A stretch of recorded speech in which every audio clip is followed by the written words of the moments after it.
I'll lock the door. Yep, thank you.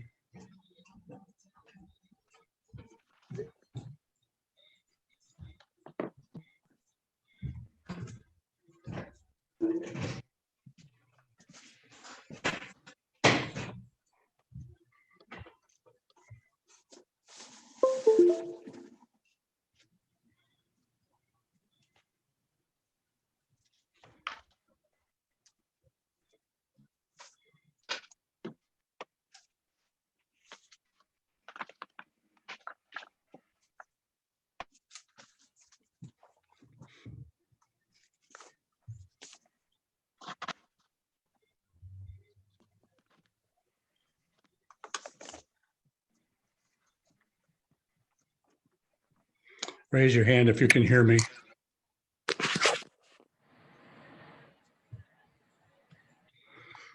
Not a punitive person. I follow the rules and I stick to them. Okay, I got on. They're apparently holding it up right to the last minute, so. Those bland people in society. Yeah.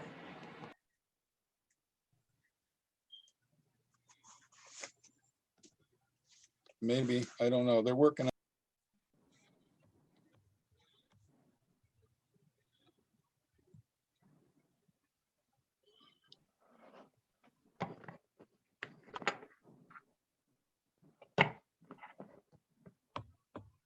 And you guys hear me?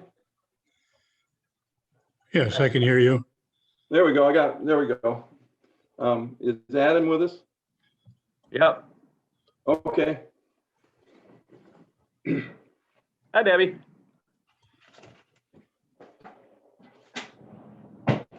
Hello, everybody. Hi, Debbie. I'm not here official, so I'm muted. Yeah, I'm gonna let people enter here just a minute if I can remember how to do that. Hey, Jim, do we have our full board is on board? Well, let me count. We got Dwight, we got Jim, we got Adam, we got Roger, and we might have Christine, if I can find her. Let's see. And then there's people in the waiting room, and I don't see Christine there. I wonder if she's having trouble. Yeah, I don't know. Can you find out? I don't.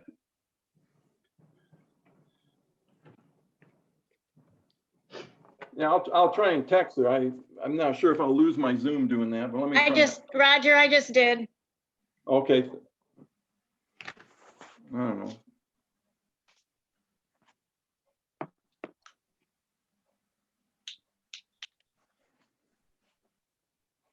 Judy, where do I go to let people enter?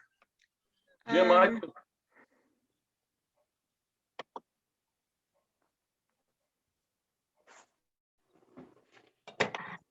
Judy, can you hear me? Yeah, I'm looking here. I don't see a waiting room this time. Okay. I see participants. Is that where I go? Yeah, And just click on them? well, I think all of them are in because Oh. everybody on my list is on your screen. Okay.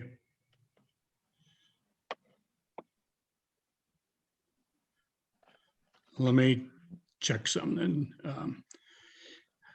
Mrs. Dom, can you hear me?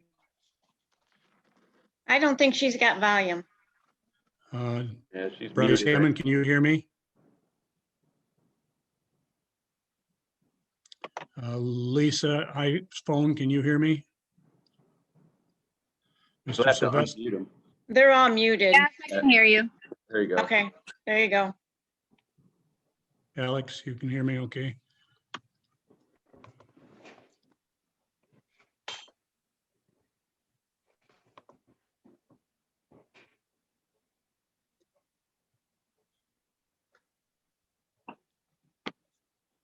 Bryce, can you hear me?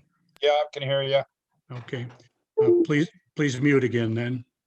Megan, can you hear me? Okay. please mute then. Good. Let's see what else we got here. We're having some technical difficulties.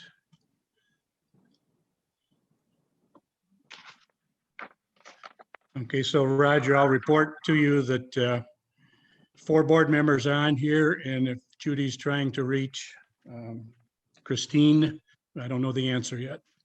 And there's people in the waiting room with their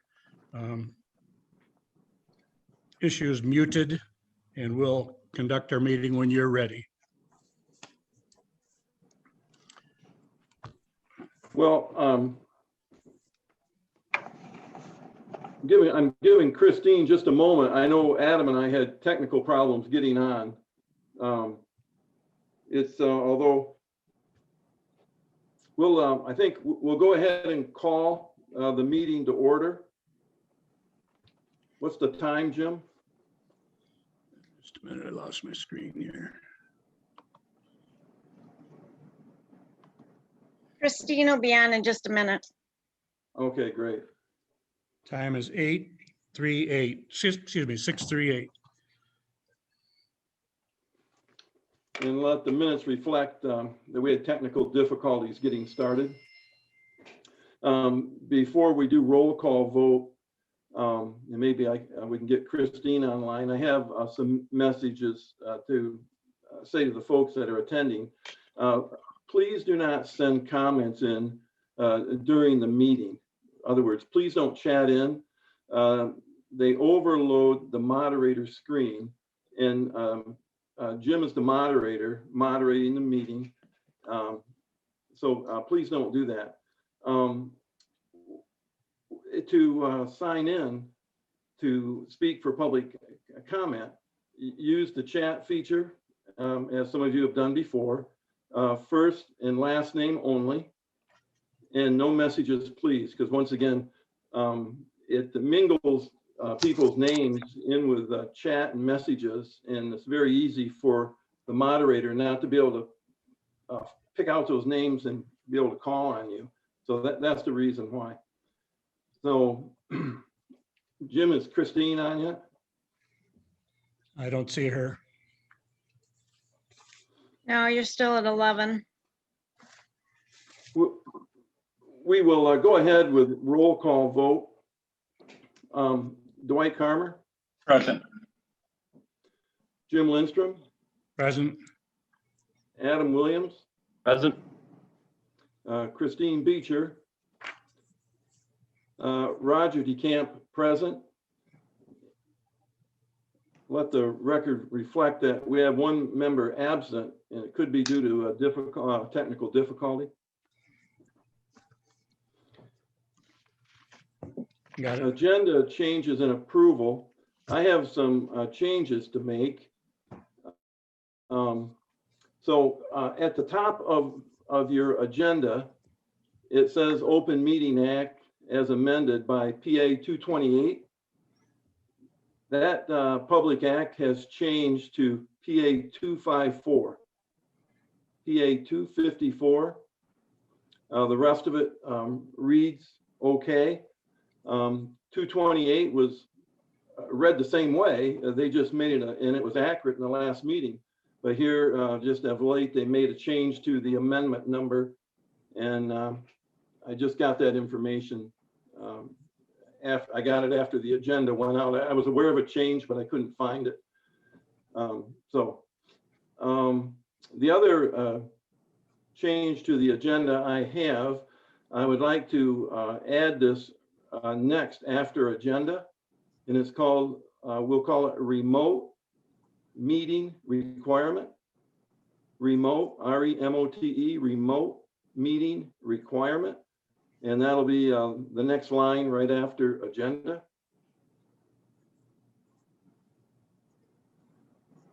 And then we need to, under public comments, once again, change line number 2, strike the word chairman and replace it with moderator. Strike the word chairman and replace it with moderator. And then we'll strike the words sign up sheet and replace those words with chat sign-in.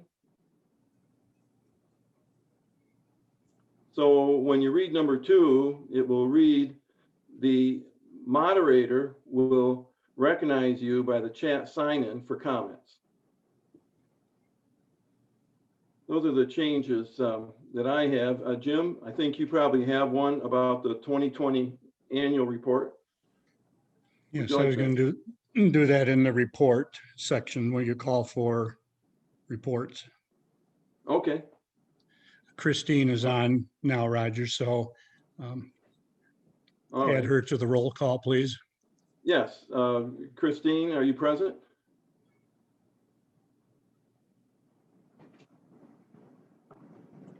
Chris, Hi, Roger. I'm sorry I had an emergency, but as soon as I get home, I'll jump in on my laptop. okay. Are you in our meeting now? Yes. Okay, thank you. We'll let the roll call vote taken there show that all members are present. Got it.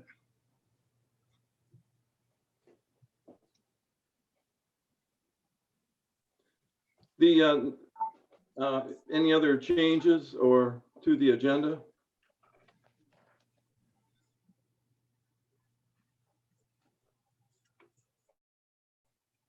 If not, is there a motion to accept the agenda with changes?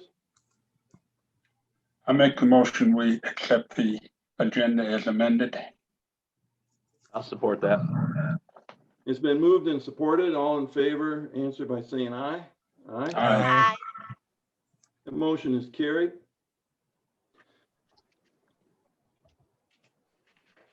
Next, we have on the agenda remote meeting requirements.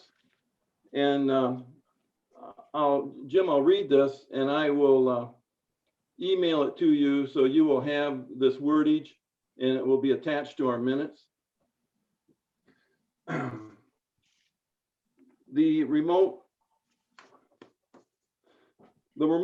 meeting requirements for members attending public meeting remotely beginning January 1st, 2021. The following information must be included in the minutes and declared by the member. So I have some questions and I will go through the same order as the roll call vote because I have to ask each of you this. So the question is, are you attending remotely? The state you're from, the county you're from, and the township, city, or municipality that you're remoting in from. So it's not where you live, it's where you're remoting in from. So, and I have to ask each one of you this. So I'll start with Dwight. You were first on the roll call vote. You are remotely attending this meeting and participating from which state? Michigan, In which county? Jackson, In which township, city, or municipality? Rives Township, Thank you, Dwight. He has met the requirement. Next is Jim Lindstrom. You are remotely attending and participating from which state? Michigan, County? Jackson, Township, city, or municipality? Rives Township. Thank you, Jim. You've met the requirement.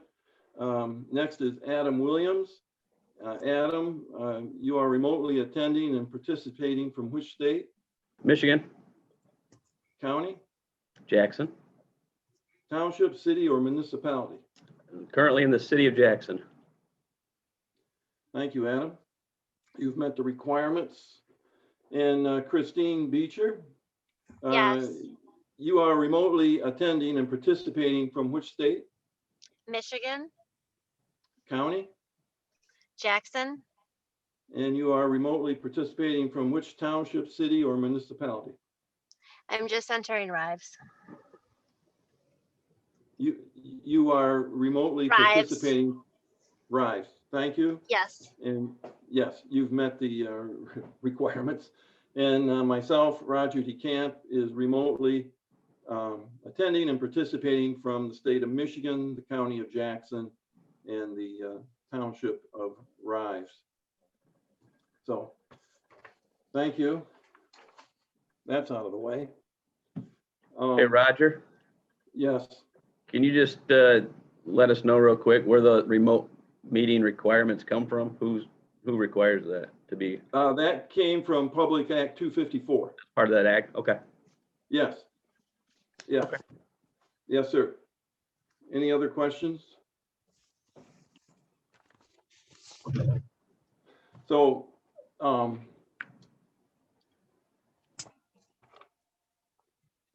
review and approval of the minutes from December 21, 2020 regular PC meeting. Everyone's got the minutes.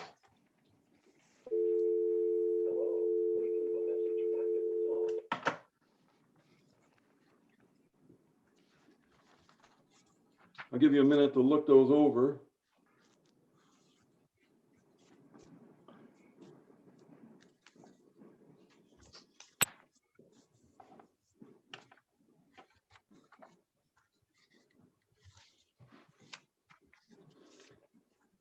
If there are no changes, then I would entertain a motion that the minutes be accepted.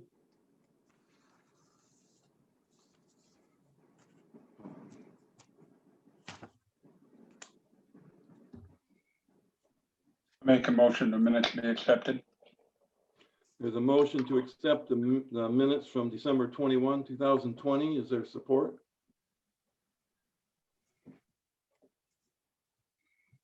I'll support that. All in favor, say aye. Aye. Aye. Motion is carried, all ayes. Reports, zoning board of appeals, Dwight. Haven't had a meeting.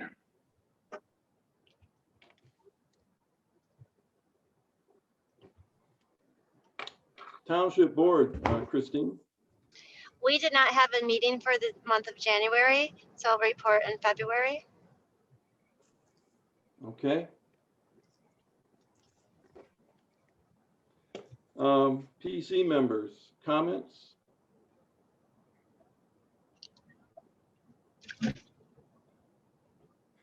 Yeah, I prepared the 2020 annual review of the meetings that we had. We had 4 meetings, January, February, November, and December.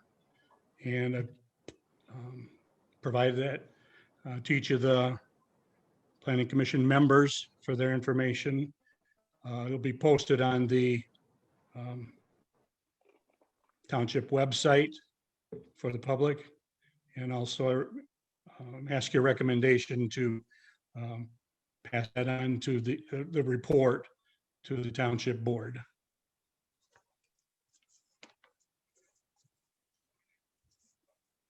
Jim, you always do a nice job with that report, and I always look forward to getting that. It's a great synopsis of what takes place. It's a lot of work. This year, it was shortened up for you just a little bit. Yes.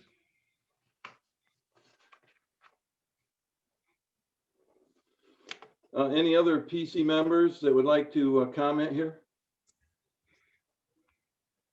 Nothing for me, thank you. Dwight? Nothing, no. Christine? No, thank you. All right. We will move into business. Election of officers.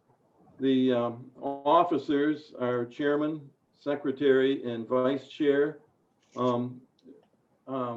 Just so you know, just a moment of training here. These positions can be for 2 years. I like to do this every year simply because it's, as chairman, it's one less thing that I have to keep track of and remember when was the last time we did it. And I also think it gives, year to year, it gives everybody an opportunity to, if they want to be a chair, vice chair, secretary, And we don't have to wait 2 years, but it's, so just so you know, it's not a requirement that it's a 2-year term. It's just required that this is done every 2 years, but we do it at the top of the year every year. So what's your pleasure? Which position would you like to talk about first? I'd like to vote Roger DeCamp for the chair. I support that. Well, any discussion? I would do the job again if no one else wants to do that. Any further discussion?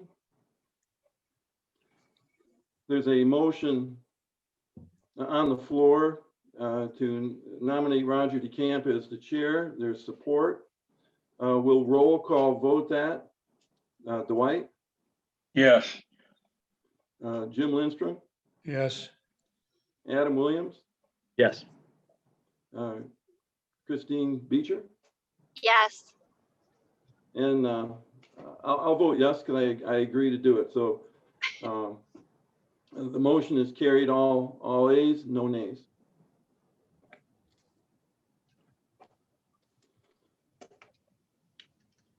Secretary,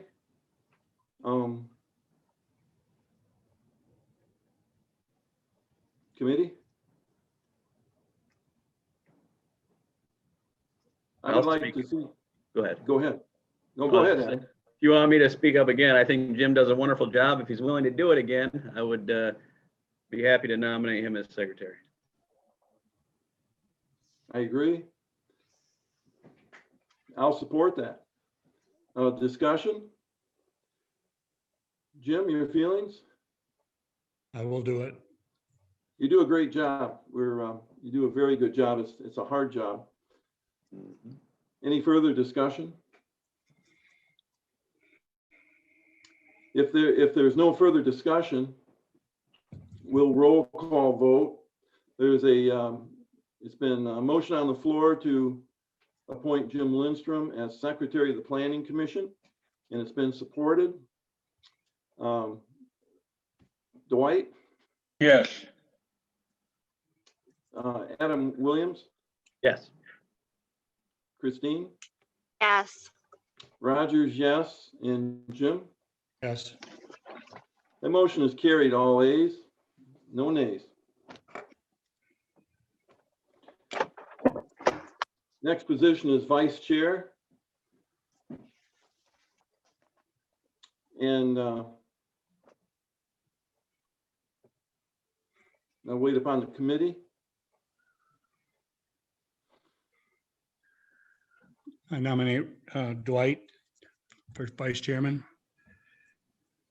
I will second I that. would support that. It's been moved and seconded. Discussion. Dwight, how do you feel about that?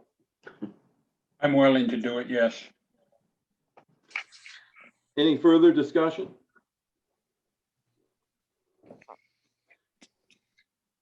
If there's no further discussion, we'll roll call vote that. It's been moved and supported that Dwight Carmer be Vice Chair of the Planning Commission. Jim Lindstrom, Yes, Adam, Yes. Christine. Christine, I could read her lips. She said yes. okay. Is that And I correct, can't- Christine? Christine, is that correct? I could read your lips. You said yes?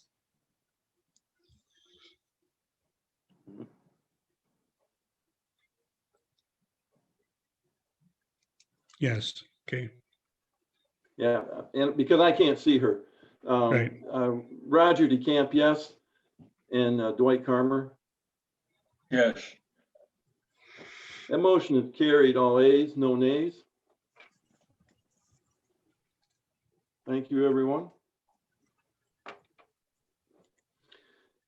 Next piece of business is to establish our 2021 meeting dates.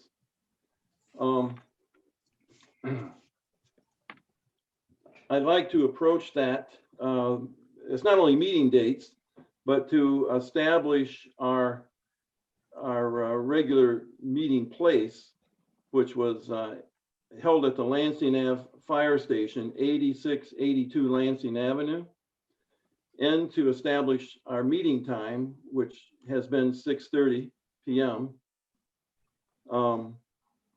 And also to establish or reestablish the same language that we've had before, and I copied it word for word. It's on the internet and other places, that meeting dates are subject to change or cancellation, to reestablish that phrase.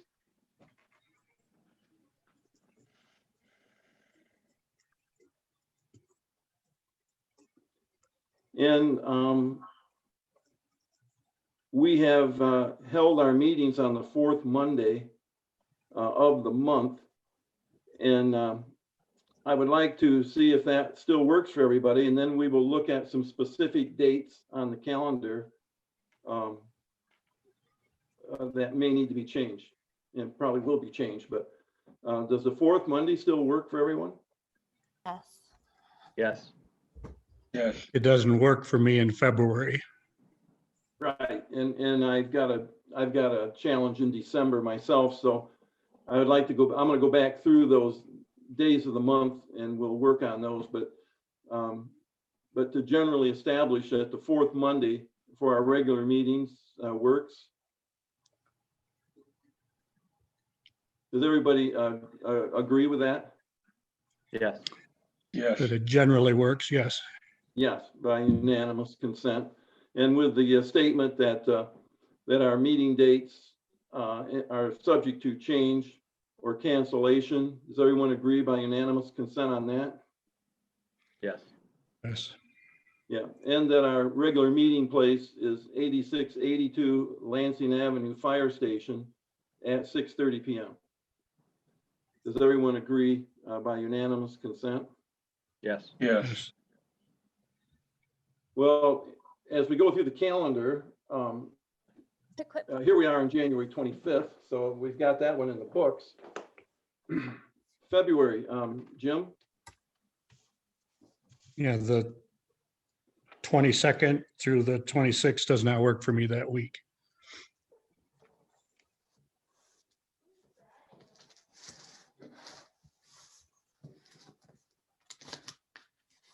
Does what would you folks like to see? Go back to the third Monday, the 15th, or it doesn't have to be a Monday. It can be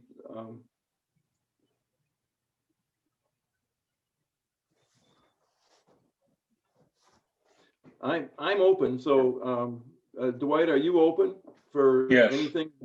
Yes. Yeah. How about you, Adam?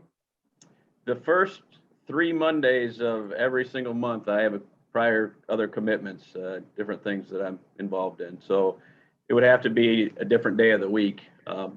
Any other day works other than Mondays, or other than the 4th is I've got filled up. Okay. Christine? Any day actually would be okay. I do want to bring it to your attention. Monday, the 15th is President's Day. I don't know if that makes a difference. Yeah, I seen that after I said that, and so it may not, and it doesn't work for Adam, so we'll pick a Okay. different day. So Jim, how's your calendar look? 16th would work for me. Tuesday, the 16th. The 16th is a Tuesday. Does that work for everybody on February? Mhm. Yes. Then let's write in the 16th of February, which is a Tuesday.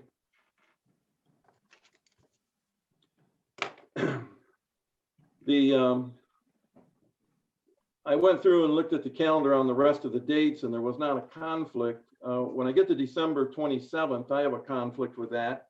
That's right after the long Christmas. New Year's is the 24th, which is Friday.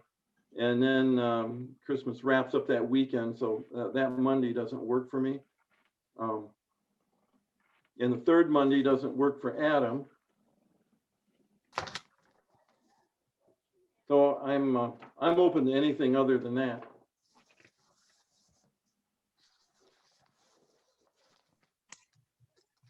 If we wanted to move to the 28th or the 21st, I'll just throw those out there. The 21st is a Tuesday and the 28th is a Tuesday.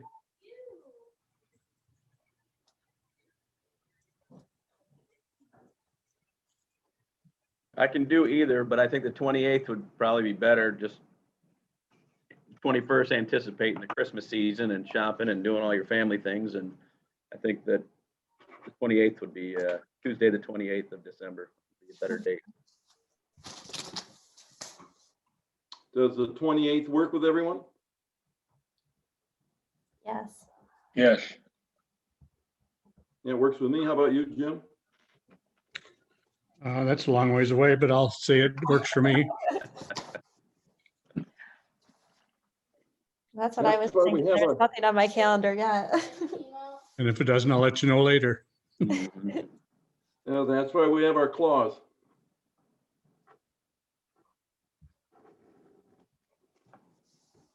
All right, so our meeting, of course, today's the 25th. Our meetings will be, they'll have a meeting on February 16th, which is a Tuesday. This is for 2021, of course.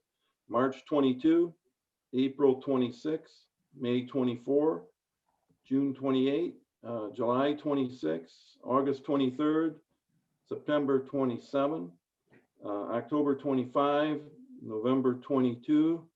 Those are all the fourth Monday, and then December 28th, which is a Tuesday.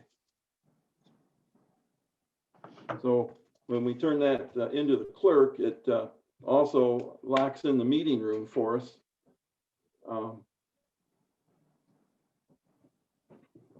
So do we have a motion to accept those meeting dates and our meeting time of 6:30 and the Lansing Ave Fire Station address with our disclaimer line to establish our meeting place and time for the new year of 2021? Yeah, I will make a motion to accept the calendar as we just discussed. I'll second that. So the motion includes the meeting dates that we just established and the Lansing Ave Fire Station with its address and 6:30 p.m. time and the same disclaimer that we have had from year to year. All in favor, say aye. Aye. Aye. Motion is carried. All ayes, no nays. Thank you.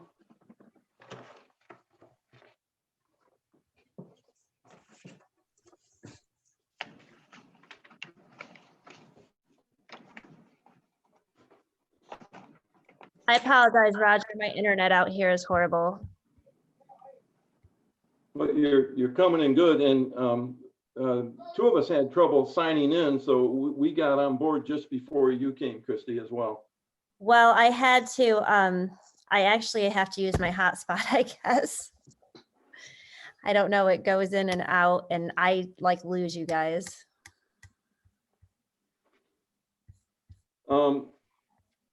Next, we have item number 3, our Planning Commission goals for 2021. I've asked you to be thinking about some of those, and in fact, if you have Jim's summary report, annual report that he sent out, it lists the goals for 2020 that we had. And some of those goals have now been met, but I circled a couple that are still out there to be carried over.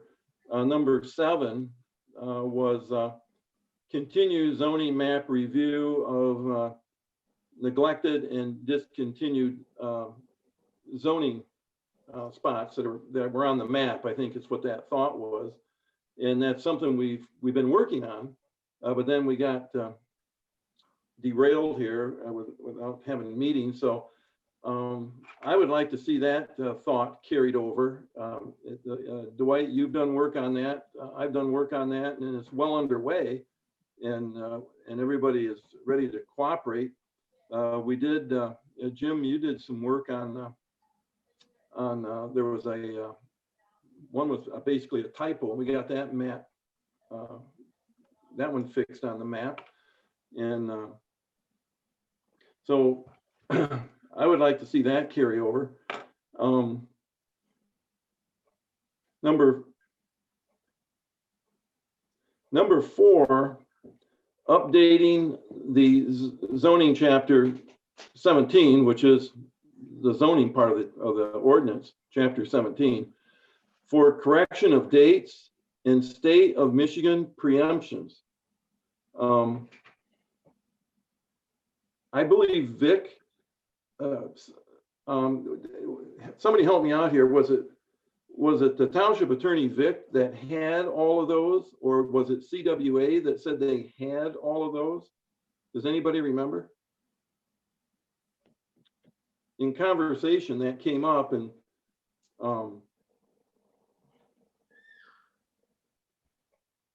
What I remember about the preemption, Roger, was that you brought it to our attention that the state legislature had done some work to what you called preempt the local control of several issues. And I don't know where, we never had a list of what that amounted to that I saw, but I remember the issue of preemption was something you brought up, and I don't, maybe because you talked to one or the other of the attorneys, but I don't know that. right, and in these preemptions, they're I think it's Vic, and it'd just be contacting him at some point when we decide to pursue that. But there's a number of preemptions that need to be looked at. The right to farm things have changed, the animal count numbers, and there's, you know, I just don't have them memorized, but when I read through the book, I spot them and say, oh, that's no longer under our authority. That's been preempted by the state. And maybe Region 2 has that list. I don't know, but it's worth putting on. Does everyone feel it's worthy to put on our goals? To me, that's low on my list. That's well, low maybe on my low on list. the list. It was low on the last year's list. We didn't get to it, but just to keep bringing it forward, I think there's value there, so we can keep track of those things. Thoughts from anybody else? I think just as we did in years past, I think we should look at the year's prior goals like we're doing now and look at what we didn't get to. And if it's still relevant, then we put it back on this year's goals and try to find time to get to it. So I'm not opposed to leaving it on there. Thank you, Adam.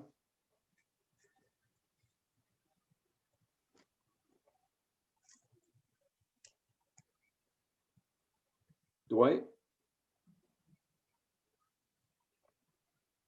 Yeah, I think we should leave it on there. It's something that in the future we need to change.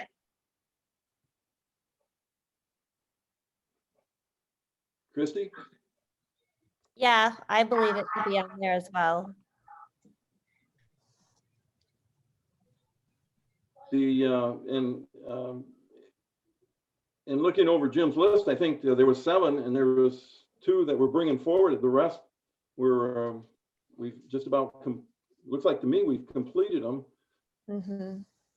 Number 1, we haven't done anything on number 1. Yeah, that's the one I was going to bring up. There was a lot of Yes, talk thank about you. the solar ordinance at prior meetings, and then obviously we had a big break and That's something that we never completed. Yes, I had that down too, and I missed it. Thank you. We'll bring solar, solar ordinance forward.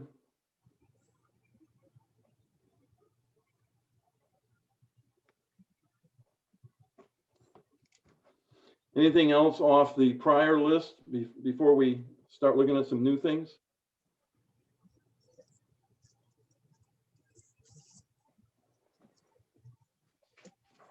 Just for the quick discussion on the 2020 ones, we had the annual status review of the conditional use permits.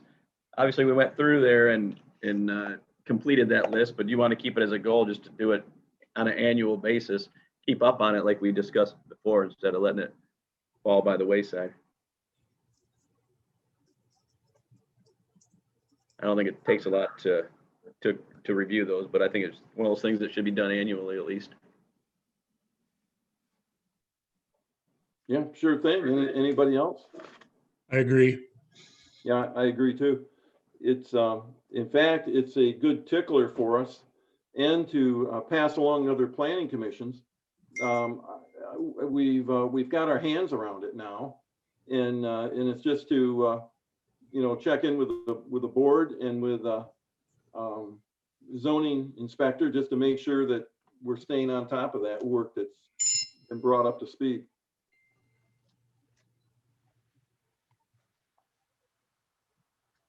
Number 3, we'll bring forward. Conduct the annual status review of open conditional use permits.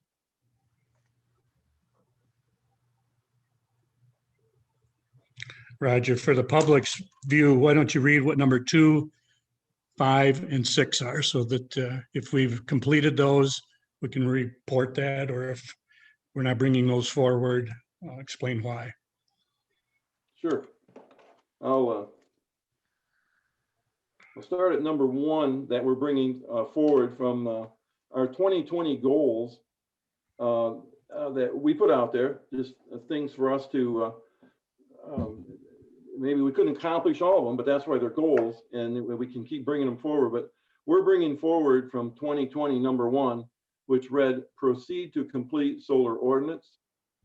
We're bringing forward number 3, to conduct annual status reviews of open conditional use permits. That was something we worked on. The zoning inspector put together some nice reports, and the value there is that we do not show neglect in our township when it comes to zoning. We don't have 10, 15, 16-year-old conditional use permits that have just fallen off the grid and we don't pay attention. It shows that we pay attention. These are on our agenda and we can only do so much, but we're getting them. But that's when we got completed.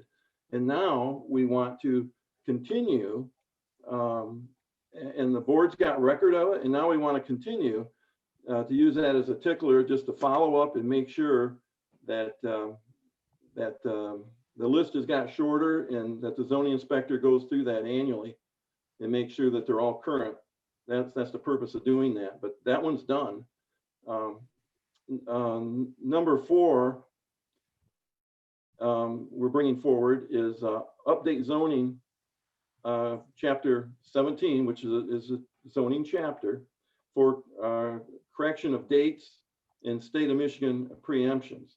And we will have to get outside help for that, and maybe a few phone calls. Someone may have those preemptions, and maybe it's MTA that has them.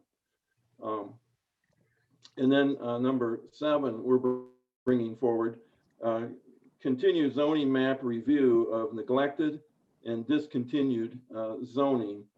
And here again, we're referring to the zoning map. There's some spots on there that are no longer used. That for one, that big industrial piece on our zoning map that's over by Berry and Easton Road. It's now it's owned by people, and Dwight's contacted them, and So things like that, we want to get our maps up to date so we don't show neglect at all. And and just having them on our agenda we're not neglecting, we just are getting to them. And we have behind the scenes, we've worked on these. There's a couple other pieces. We've talked to the people and they weren't aware, and they said, sure, no problem doing it. And we got to go through a public hearing, a few things just to get that done. So that's what we're bringing forward off of the other one. So some of those are done, some aren't, and some are just follow-ups, and some have been a work in process that have already been started. Anything new that you would want to put on your list to do?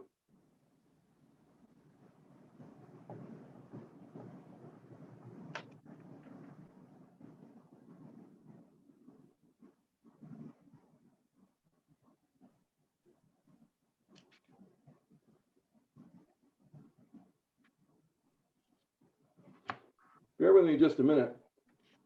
I had something wrote down. I don't know where it went. There was one of those goals, Roger. There was either number 2, number 5, or number 6 that talked about continuing at least 1, maybe 2 joint meetings with the township board to foster communication and to make sure we're all on the same page as far as understanding our zoning ordinance code of ordinance book, etc. Which number was that? That was number 5. Yeah. Have joint, number 5, have joint workshop with Township Board PC to foster communications. We've done that. In 2020, I don't remember when we did that. No, in 19 we did it. 19. Yeah, 19. Right, Yeah. I remember that, but our goal in 2020 was to do it again. And I guess that's if 2019 was one and done, I guess I'm not sure that should be our approach. If you'd like to see number 5 pull forward, it's not a problem to put it under our goals. We'll bring number 5 forward, just the way it's printed.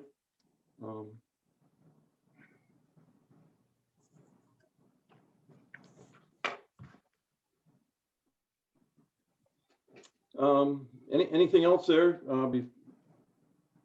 you'd like to see under the goals? If they're just goals and they're not etched in stone, and if we have things come along, we can sure do them. But it's good to have goals. It's good to set things out in front, and I think it's exciting to see you folks want to pull these things along and keep them going now that we have them started. Some of them are just ticklers. If we have to bring them forward the next year, it's just like the workshop. Even when it doesn't happen, it's good to have those reminders there. So if there's nothing else to add to that, we'll move along to number 4, last call. Anything else you'd like to see added to the goals?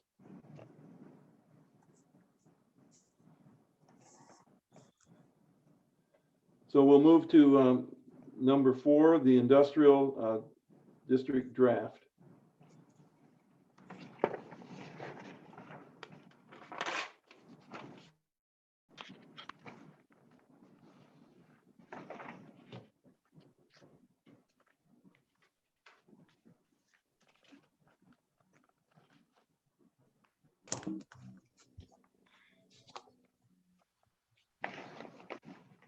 You want me to talk to that, Roger? Yes, Jim, I was just getting caught up on my notes, but go ahead, please do. After our last meeting where we made motions regarding proceeding to the public hearing, the clerk makes the publication for the local newspaper of general circulation, I guess is the wordage. In the past, we've used the salesman. It's a weekly magazine or weekly newspaper that comes free to mailboxes at the end of your driveway. And in preparing this and making sure we had the right way to insert it into our zoning code of ordinance book, we worked with Vic, the township attorney, Vic Lilich, and he's prepared the thing that would be submitted and placed in the newspaper and also on the township website so the citizens can read it, and be available at the township office if people need to pick it up. It included all of the language that we came through: draft 1, draft 2, draft 3, draft 4, draft 5, finally draft 6, and that we approved at our last meeting. So if we, as we get through this, or as we need to say anything more about that, you've all, I guess I should ask, did you all get a copy of it, the township PC members? Yep. And have you had a chance to look at it? And if it's as we made motions at the last meeting to proceed and publish this, then at some point here, we would approve that action and turn this over to the township clerk for her to publish it and advertise it for the public hearing that we would have in the future. That's a summary of how I see it. Is there anything to add? I'd just like to add one thing. We only published the hearing notice, not the complete ordinance. The ordinance will be available in the office and on the website. Okay. Thank you, Judy. That was the clerk, Judy, responding to that. For the members, you have the work that Jim just stated there. And so we have an ordinance number that at the top, you'll see it on the front page. That ordinance number is assigned by the township clerk, her office, not us. And it's not something that goes to public hearing to be approved. It's not called a zoning change or considered that at all. She happened to have the number, so she assigned it. It could have been assigned later, but so she had it, so it got put in there. That's where that came from. And then as you go through, I'd like to walk you through it. So Vic Lilich is the township attorney, and he is the one responsible for the keeping of the ordinance. And it's his job to take the work that we did and sign the sections and fit it into the ordinance book. So it was not CWA's job, nor did they weren't charged with that. They weren't supposed to do it. That's why they weren't using our section numbers. So this is the work that's come back. So you can see things are in order now. So you have your sections when we're looking at chapter 17. There's the purpose, which is 1701, which starts at the beginning of the ordinance book. And then you have your, as you flip the pages, of course, at the top, it starts with the, it starts outside of the industrial ordinance because there's some changes we made along the way, which is section 1701. And then there's A and B there, Article 3, which is section 1723, changed there on number B. Then you'll move into section 1755, which is your light industrial district in your book. And permitted uses, it follows our book. If In fact, if you want to grab page 73 out of your book, we're gonna go to that page in just a few minutes anyways. That's where your page 73 in your zoning book. And as you know, that whole industrial was totally deleted and started over fresh. So you see the same section numbers fitting in. And then you flip the page to your conditional uses, 1757. And I want to just talk about that for a minute, because I believe in one of our meetings, when we were discussing this, that there was a motion for the members. They want, it seems like it came up that we wanted the matrix in two places. You know, on page 74 of your book, it's called section 1758, and then we were also having our new ordinance work towards the direction of having the district dimensional requirements in each district. And this was the first place we were starting. There was technical problems the lawyer caught with that. And I'm pretty sure there was motion to do that. Yes, Jim. Roger, what is the purpose of rehashing this? But there's a wonderful purpose, great purpose, Jim. The members have to know why things aren't changed exactly the way they had asked for, because we cannot go into a public hearing and have questions among ourselves. Do we have questions among ourselves? Yes, we do. These people are wondering why. Who has a question? Pardon me? Who has a question? Well, I'm taking everybody through it, Jim, and we're going to come up with some other questions so I can change that we got to vote on yet tonight. But the question right now is, there was a motion to have the matrix in two places. And I'm telling you, there was legal problems with it, and we couldn't do that. There's legal problems with it, and we can't do that. And I'm going to show you in just a moment. So I don't know if we need a motion to accept the new work here. You'll decide in a minute. So the numbering is section 1757, conditional use. Then the dimensional requirement, you can see it in your work, goes to section 1757A, and that's your dimensional requirement that stays in the industrial district.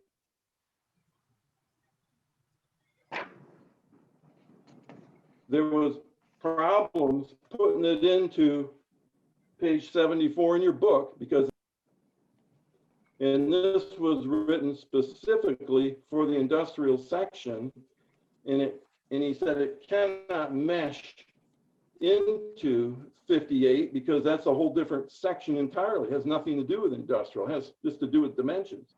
You follow that? And do you have questions?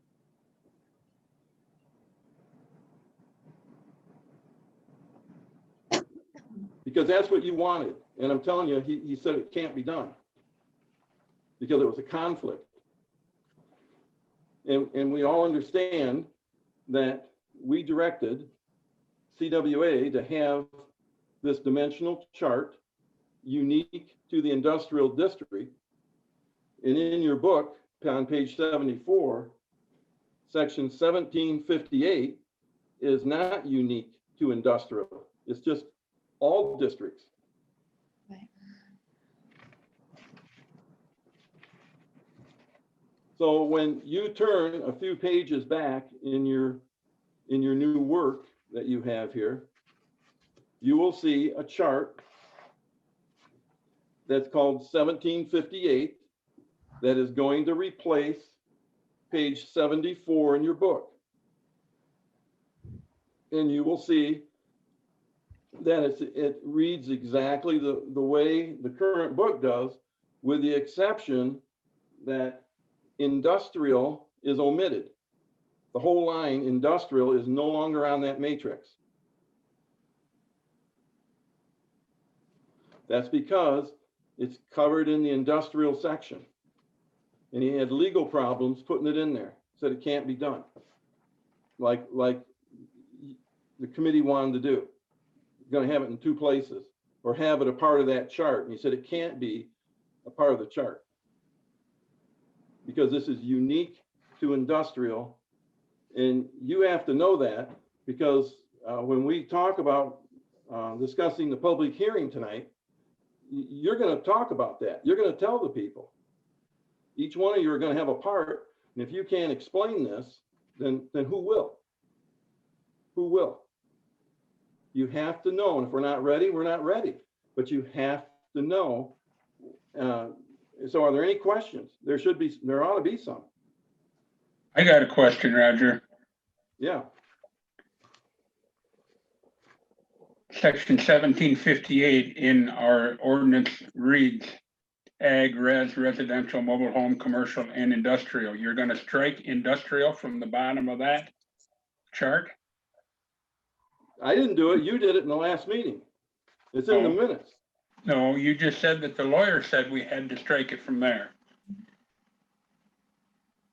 We did it in our last minutes in our last meeting, a motion. Wanting to put the matrix we have in this 1755 added with section 1758. But you say it has to be individual. It cannot be added to? He said there, yes. So in your paperwork, it's numbered page 5 of 10. You will see a brand new section 1758 that you're looking at on page 74. And it reads exactly the same, with the industrial line totally gone. It's just not there. And that's exactly what we voted to do, was to blank that out. All right, okay. But I'm following you. Yes, you wanted, I mean, we wanted to, I'm with you. We wanted to see this 1755 matrix put in there. And he said Yes. there's legal issues and we can't do that. Okay. And that's what I'm bringing out. And I just, there's no way we're going to hide this under a bushel.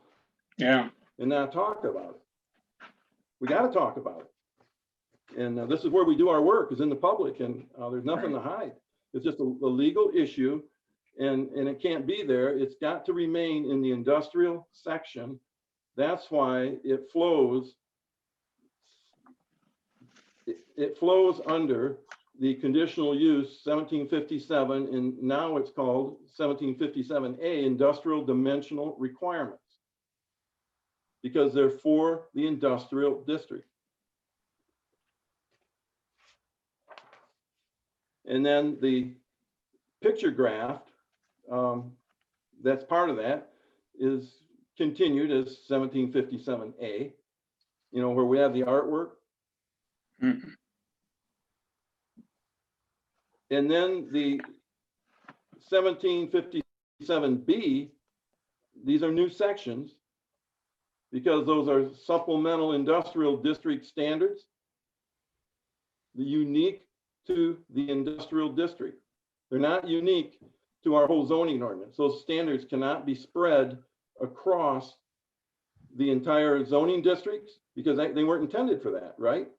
Right. Yeah, we're only working on the industrial district. Correct. And these are things he caught, and I'm pointing these out. Now's the time to discuss it.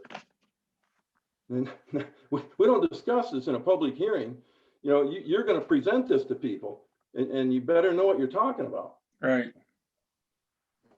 And you better understand it. And if we don't, we'll just have to stay on it till we do.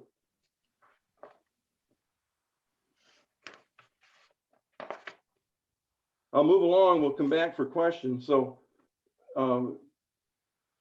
that's why it's not on that chart. Now you know, but I remember we had a motion to do that. And I think we're gonna have to deal with that. And then now you understand I call it the picture graph on, it's called 1757A. 1757B is a new standing because those were industrial district standards, and they have to stay in the industrial district. See what I'm saying? Then you see what he calls page 5 of 10, and not every page is numbered. I have already said it. That is the new 1758 that will go in the book, unchanged. It just has industrial dropped out of it. There is no way, we spent a lot of time on this in the last meeting, that we could have a rogue set of standards here and another set over here, and you know, we had to get rid of them because we've overridden them with new ones and additional ones. So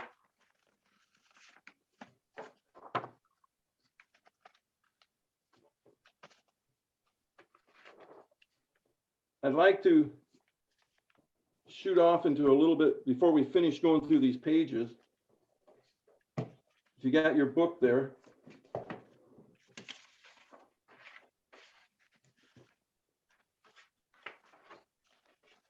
I'd like to take you back to page 73 in your zoning ordinance book. Page 73, conditional uses down at the bottom. We have 3 of them listed there.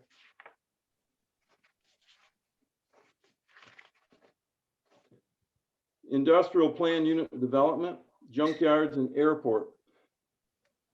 I want to walk you through those one by one. Industrial plan unit developments. You're going to find that on page 87 of your zoning ordinance.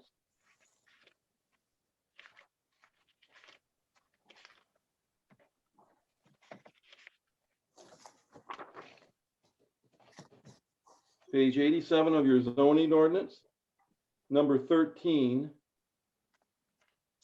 And we're back in definitions, and this is a planned unit development. Now, you're pulling that word from our current ordinance, industrial planned unit development. And in our new ordinance, we don't have an industrial planned unit development. And this is new business here. This is a catch, but it has to do with our work. So we caught the word industrial in the second, under number 13, it reads, the purpose of this section is to permit flexibility for residential, commercial, and industrial development. We're not doing it right this minute, but I'm proposing to you that to strike the word industrial, because nowhere in our industrial ordinance, our new one, are we allowing for anything like this. We still have planned unit developments. They can go in residential and commercial, but so that's something we need to discuss. Striking, because we go to public hearing, we're trying to take these, flaws or toeholds out of the ordinance here. So the word industrial needs to be struck. Go back to page 73 again. We have junkyards. You're just a page away. Page 86 picks up junkyards in our ordinance. Now, our new ordinance under industrial doesn't have a place for junkyards. There was quite a bit of debate. Jim and I Zoomed with the lawyer on the 19th, and he insisted, we don't have to have it in our ordinance, but he said he strongly suggested we leave the definition in there. So I'm pointing that out. But we can come back and visit that. We may not have a district, so we don't have a district in our ordinance for junkyards, but we have a definition. That's the long and short of it. So we'll go back to page 73. You can think about these things. This is stuff we need to talk about. We go back to page 73, our industrial district, and we have one more conditional use called airports. And you're going to find that on page 82. And because it's a conditional use, there has to be conditions, and here are the conditions. Number 2, airports, and we're talking about airports here. And we have no place in our zoning ordinance for airports. And I don't think there's a place in Rives Township that an airport ought to exist. A sod strip is not an airport. And I know over the years we've had several sod strips. There's one at the planned unit development now, but that's not an airport. We're talking, these are conditions for an airport. And for our newer members, when you look at your master plan, and that's what we follow, I would urge you to go to the taxation map, because it shows how the land is used. And when you look at the you look at that map and see the high residential use, I'm not sure where you'd put an airport with runways and strips and, cross strips and the amount of acres it has to eat up and whose backyard you want to put that in. So perhaps airport definition needs to be struck. We'll have to talk about it, but I'm showing you, this is what we have. We have some definitions hanging out there and some words, and no place for them in our ordinance. And the question is, do they carry any value? That's something we've got to talk about here.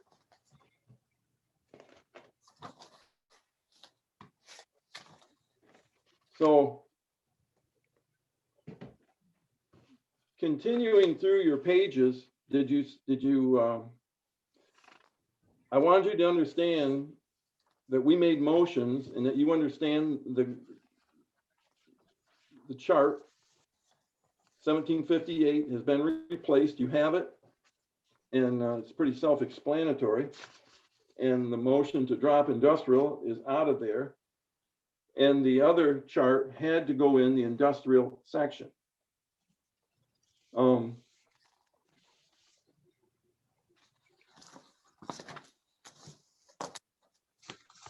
The page 6 of 10 of the new work.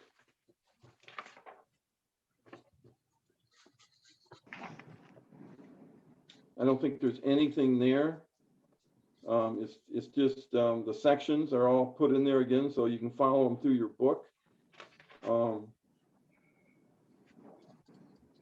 The numbers got changed. That's his job. That doesn't require a public hearing or anything on our part. The change to numbers, I think we had something that it would be numbers.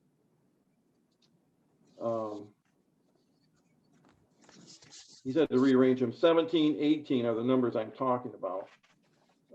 19, 20, 21. It's a different flow all the way through because it has to fit our book.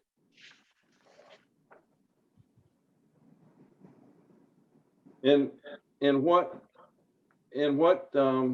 Vic was doing and this depends upon the decisions that are made here tonight. Because it's attorney time, and for the sake of him clean sweeping this when he was doing a presentation, he was dropping airport out and renumbering it. This is based on what we decide here, and changing the word industrial, and he was leaving junkyard in. And that's part of the 17 through 18 numbering, but you've all got to vote on that. But that was his idea. He said, instead of paying me to go back and do this when I'm changing all this numbering, to do it now and see what the committee wants to vote on. So that's why it's being brought up and talked about. And so, you know, and then of course, page 8 of 10, Article 8, it's the new section 1799, fits in our book. And that's that performance guarantee, escrows, decommissioning, the new work we did there.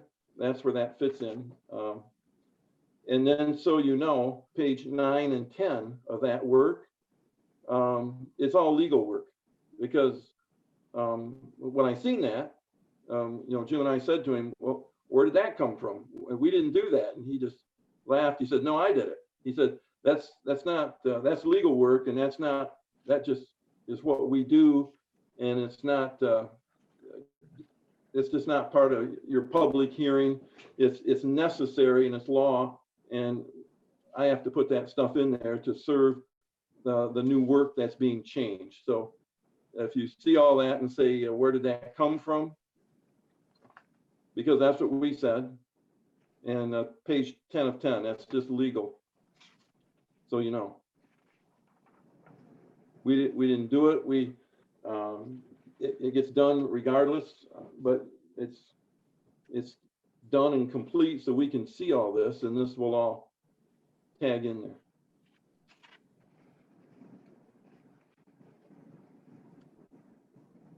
So questions? I've got one, Roger. If I understand you right, you want to eliminate on page 82 airports in A through G. You want to eliminate all that?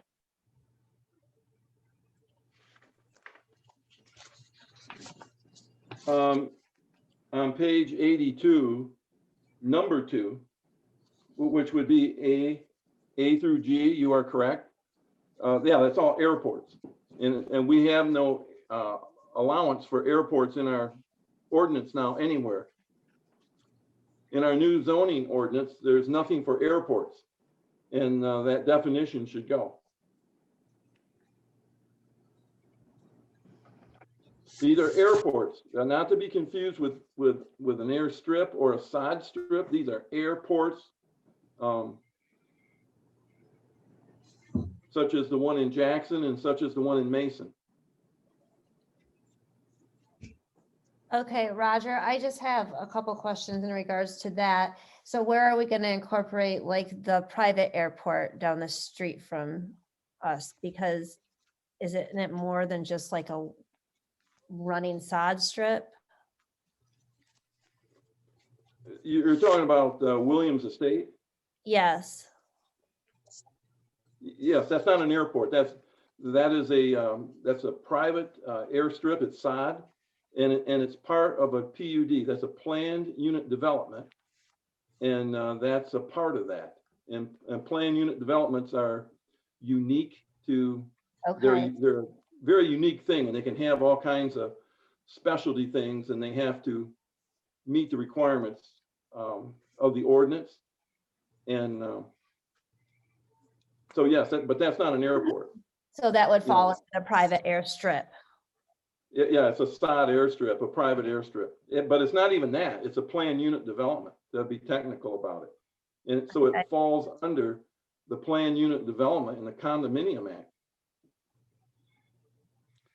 And that one is allowed by court order, Okay. right, Roger? Yes. That was affirmed by court order. That was not to spend a lot of time on that, but the Planning Commission approved it. The Township Board at that time denied it. And the reasons they stated, because of the verbal word they spoke, they got sued and they lost. And that's how, and they went to court and they lost, and the judge doesn't care about zoning. He just said, do it, put it in. But he did quote the Planning Commission standards, and in the judgment in 2 places, he commended the Rives Township Planning Commission for such a good job they did. And he held the developer to the standards that the PC had written. Okay. But that's the deep history behind that. So if Christine thought that that was at risk, it's not at risk. I just Yeah. didn't know distinguishing facts in that one. So just out of curiosity, how much land would be necessary for an airport? I don't know. I mean, because I you're don't just know. saying, let's eliminate it, Roger, because there aren't any and there's never going to be any. So I just want to make sure that that is that there couldn't possibly be one here at some time somewhere. An airport? Uh-huh. Well, yes, under our current ordinance that we are under right now, Right. we allow for an airport. On page 73, under industrial, Mm-hmm. that's what I was pointing out. We allow for Right. that. But And you we want removed to that. eliminate it. I'm sorry. You wanted to take this out though, right? The junkyard and the airport out of the ordinances because we currently don't have any? Right. In our new ordinance, we have no place. We don't address airport at all. And therefore, the definition, because it's a conditional use, it has to have a definition. And we're looking at it on page 82, but it's no longer going to be a conditional use. So we no longer need the definition. Okay. And secondly, as a teachable moment, because I sparred with the attorney over this, he thought it should stay. And I said, well, listen, a developer, when they come in, would have to show need to the planning commission why our community needs an airport. When there's one in Jackson, the northwest side of Jackson, which is about 8 miles away, which would probably be 2 or 3 air minutes away. And we would need an airport here. And then there's an airport in Mason. I think it's called Jewel Field or something. There's an airport there that is, I don't know, maybe 5 to 6 air minutes away. And a developer would be hard pressed to show a need that we just need one here when we have airports on either side of us. Secondly, when you go to your master plan and follow that, and you look at your use map, which came through the tax department, you show me a chunk of ground that would satisfy an airport that isn't right on top of somebody's backyard. It's not there. And that's why the planning commission didn't put an airport in when we looked at those things. They're purposely left out. So there's no purpose for the definition. Okay. Well, I remember back when we put these definitions in for airport that we are reading here on page 82. I remember well when we put those in the book for the basic reason of curtailing planned unit development airports as we already have one now. Well, once again, it's not an airport. It's a planned unit development with an airstrip. You can call it what you want, but I can't see taking these definitions out. Yeah, I don't either. I mean, just because we don't have them currently, there's not that potential possibility that there might be 200 acres where someone might want to put an airport and it might fit all the requirements. So then we have these guidelines in place. See, actually, Well, now when we you don't read, have a, when you read the footages here, Roger, like under G, you're pretty much eliminating one anyway. Mm-hmm. The chances of someone wanting to buy up enough land to put one in with the distances that we have. Like Then no what would existing the- house may be within an area extending 2,000 feet from either end of the runway. Mm-hmm. then what would the purpose be of keeping it around? And a larger issue is you don't have a district that allows it. You don't even have a district that allows it.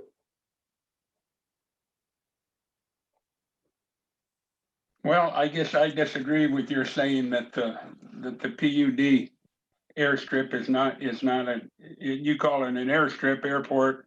Either way, they're landing planes. I just,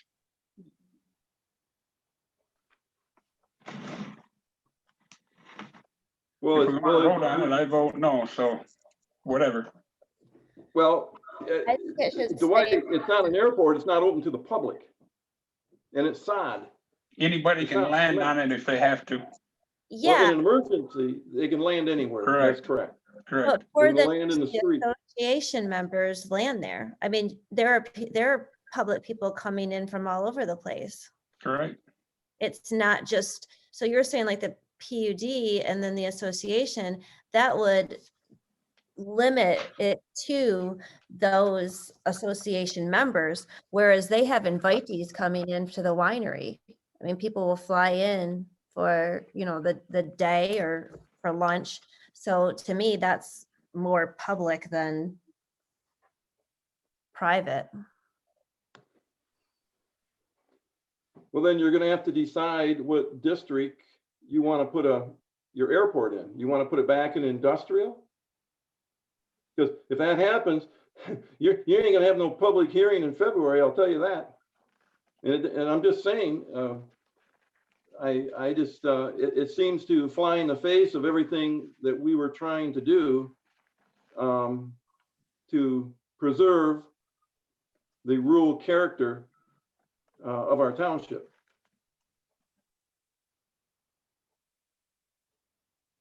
And I still challenge you to use your master plan and find a place that would be suitable. It just, and I challenge you that anyone could show you a need, that it just has to be here, just needs to be here. That burden is on the developer. That burden's not on us. The burden isn't I want, the burden is I need it here. And when there's an airport, like I say, just a few air minutes away in either direction with concrete and parking lots and everything that goes with it. These are airports, Dwight. There's no parking lot in the PUD. You, as a zoning and planning commission member, you've really got to understand that. This isn't a play on words. It's a residential planned unit development. That's what it was put in here as. But I'd rather have these discussions now and not in a public hearing. Right. And we'll have them for the next several weeks if we have to, till we all understand what we have here.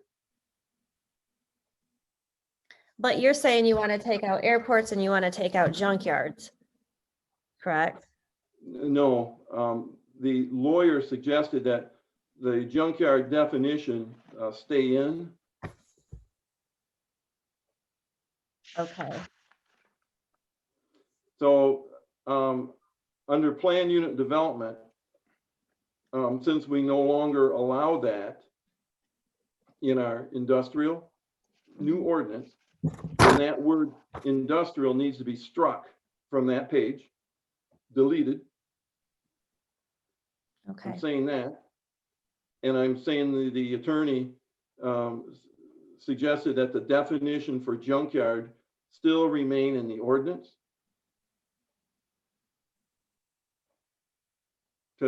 Jim had mentioned it to him, it was a moot point. I sparred with him over that, and I think there could be some value by leaving that in there.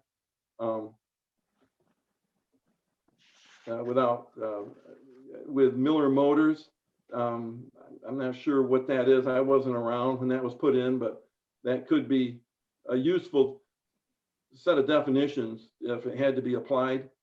I don't know. That's a whole nother thing. But that was the only reason I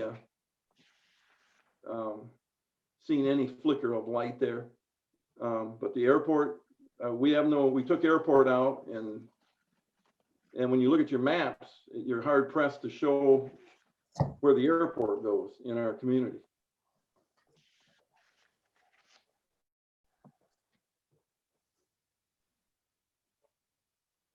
But I'm not trying to sell anything. I'm just pointing out zoning facts and our master plan that we newly adopted. We're following that, and we're trying to preserve rural character and all the things that we so carefully and meticulously mentioned in there.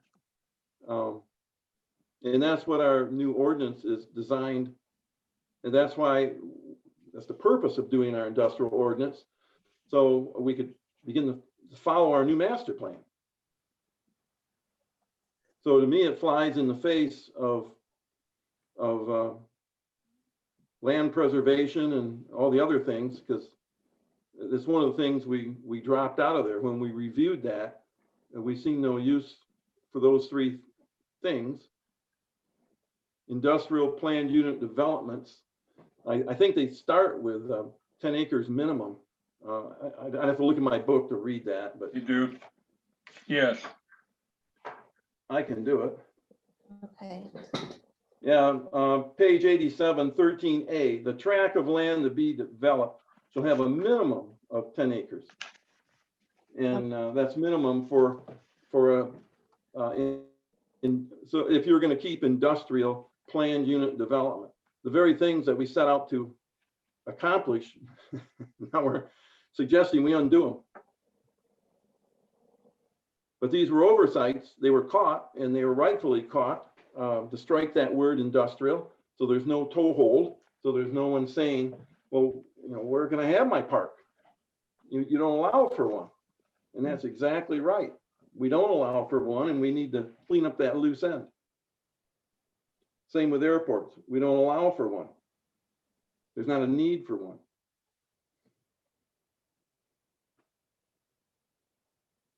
Adam, you're awful quiet. Well, just thinking to myself, circle back to where we started and what the intent of this is. I agree with you, Roger. Like on page 73 under 17.57, that we removed industrial planned unit developments, junkyards, airports, which I agree with you that those terms should go, including the definitions under the conditional uses for airports. My question to this is, if you leave the definition for junkyard for the attorney's recommendations, where do you put it? Because currently on page 86, that's a list of conditions. It's not a definition. Those are a list of conditions for a junkyard. You are correct. So where would you put that? If you're not allowing a junkyard, but you want to define it, what one is, I'm fine with that, but I don't think it goes in that section. Because well, my argument with the attorney was that we ought to drop it. Right. We ought to drop the whole definition of junkyard because we no longer have a place, and that we didn't need one. There's junkyards or salvage yards. You have to read the full term there, junkyard, salvage yards. I believe Mullins is one. We have them in Jackson again. They're on either side of us, and the surrounding area is well served. You know, there's no need. There's no need for another Glicks or a Jackson Iron and Metal out here. We have one in the community, and you may have to drive 10 or 12 miles, but it's there. You just, anyways, that was, and I still stand on that. That was my argument, that it shouldn't be there. Well, again, I agree with you. It's just a matter of if we're going to abide by the attorney's recommendations, where do you put that definition? Because it shouldn't be a list of conditional use or a list of conditions under the conditional use section if we're not going to allow it. I agree with you. And I don't think there's a need in our community for such a thing. Back to the master. Yes, Jim? Yeah, that's a slippery slope in regard to any request for zoning or any request for a building permit. What do we do in commercial for somebody that says, I'd like to put in a meat market or a quilt shop or a whatever. There's any number of requests that we could say, you can go to Jackson, or you can go to Mason, or you can go to Leslie, or you can go to Onondaga, et cetera, to satisfy your need, not a want, or whatever you said. You can satisfy yourself by shopping at those places, and therefore you will make an application for this use by what you're saying there, your definition of it's not needed, therefore the answer is no. But, I don't know how we pick and choose winners and losers, so to speak. Well, yeah, I think you're taking it out of context. And No, it's not. I mean, Jim? people are listening in on this, Roger, so I guess we got to defend our logic, but I'm questioning. All right, first of all, let's get pegged to the right thing. We're talking about the industrial ordinance. Meat markets don't go in the industrial ordinance. So No, that's not even Did I say applicable. commercial? Didn't I say commercial? But we're talking about industrial. We're talking about the industrial ordinance here. That's what we're talking about. We're not going to zoom all through the book. Roger, I understand that. I was just making a point of the transferred logic to other applications. We don't just get Right, well- applications in industrial. We get applications in other districts. So I was making the parallel of how do we pick a winner or loser here, but over here, the same logic doesn't apply. Well, it does, and it's pure zoning and planning logic, and you will be taught that sooner or later. But I'm telling you, there's no comparison between an airport and saying that somebody wants to build a house and saying, oh, we don't need another home. That's not even the logic here. We're in the industrial district. We're looking at in an industrial park or planned unit development. That's not a meat market. It's not a sewing shop. It's not a little commercial business or even a moderate commercial business. It's none of the above, and neither is an airport. And for crying out loud, neither is a salvage yard. It's not. Glicks is a salvage yard, and there's smaller ones too, but that's a larger one. Not Glicks. It used to be Glicks. It's Jackson Iron Metal. But developers, and that's a key word, is a guy wanting to put in a meat market as a developer. We're talking about industrial here, and we have to stay pegged to it. So, and more importantly than that, you have to stay, every one of you have to stay pegged to your master plan, industrial master plan. And it's all about saving and preserving the rural character and so forth, in the lifestyle of our community. And that's why we decided to pull everything out of this industrial section and start over when we started the journey, to follow the plan. And we spotted these words that were overlooked, and we got to go. We can't make a change without public hearing. Now is the time.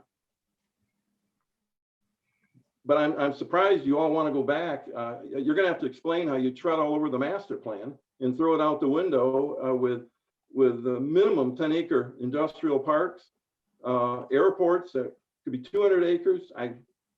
You explain to me how it fits into the master plan, because it doesn't. And then you look at the maps that we produced and tell me where they fit. They don't. It's that was a beauty. We can be blamed for a lot of things, or past planning commissions for not updating that, but there was a lot of value in being 30 years out to see how we've changed. And the big change was I said it before, we're not even an agricultural community. We're a rural community.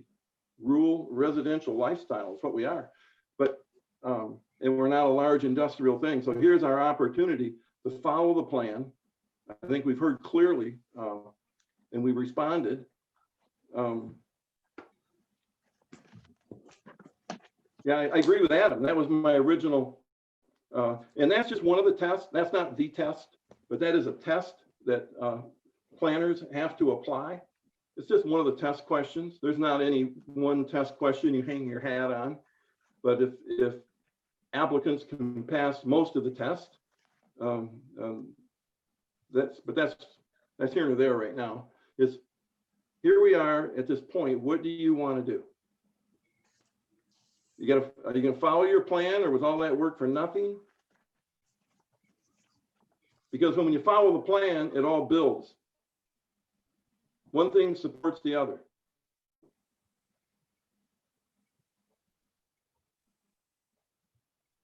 So do you need a motion then to eliminate this airport, number 2 airport on page 82? Is that what you're looking for?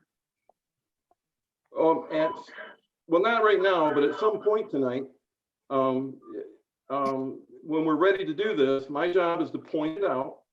These were oversights, and that was my job, to point out the oversights of strike the word industrial, once again, out of plan unit development, because we don't have that in industrial, and to strike airports, because we don't have airports any longer. It's in our book currently, but it's when it goes, we don't want to be left with this under a conditional use, as Adams pointed out. Yeah, the attorney wanted junkyard left in, but it's ultimately up to us. I was against leaving it in, but I was trying to find, I used the word a flicker, where I could see there may be some small value. Jim made it clear that it was a point that he didn't care one way or the other. But there we are. So I think the discussion is good. I'd like to keep it going because I think we need to be, of one accord, understanding what's in our master plan and following it and agreeing that we're following it by doing this, or disagreeing, saying, no, the plan doesn't say that. I don't know. You'll have to finish the sentence, whatever you think the master plan is, but it says it clearly, and we're trying to preserve the rural character of our community through this industrial ordinance that's following the plan.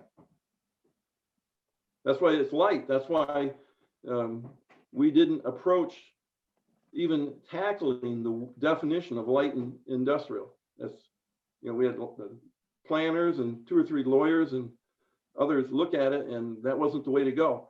Our definition is supported through the permitted uses. That's why there's so many.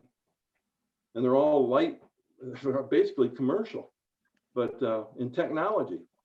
And so you can see by the long length of permitted uses what we stand for and what the district stands for.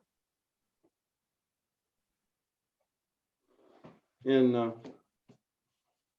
that was the approach, not get tangled up in those definitions.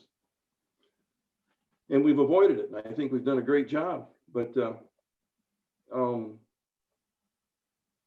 we have some things in our ordinance that I've pointed out to you that are some leftover remains hanging there, and we've removed them from the district a long time ago when we set out on this journey. That's why we wiped out everything there and started afresh with a whole new industrial ordinance.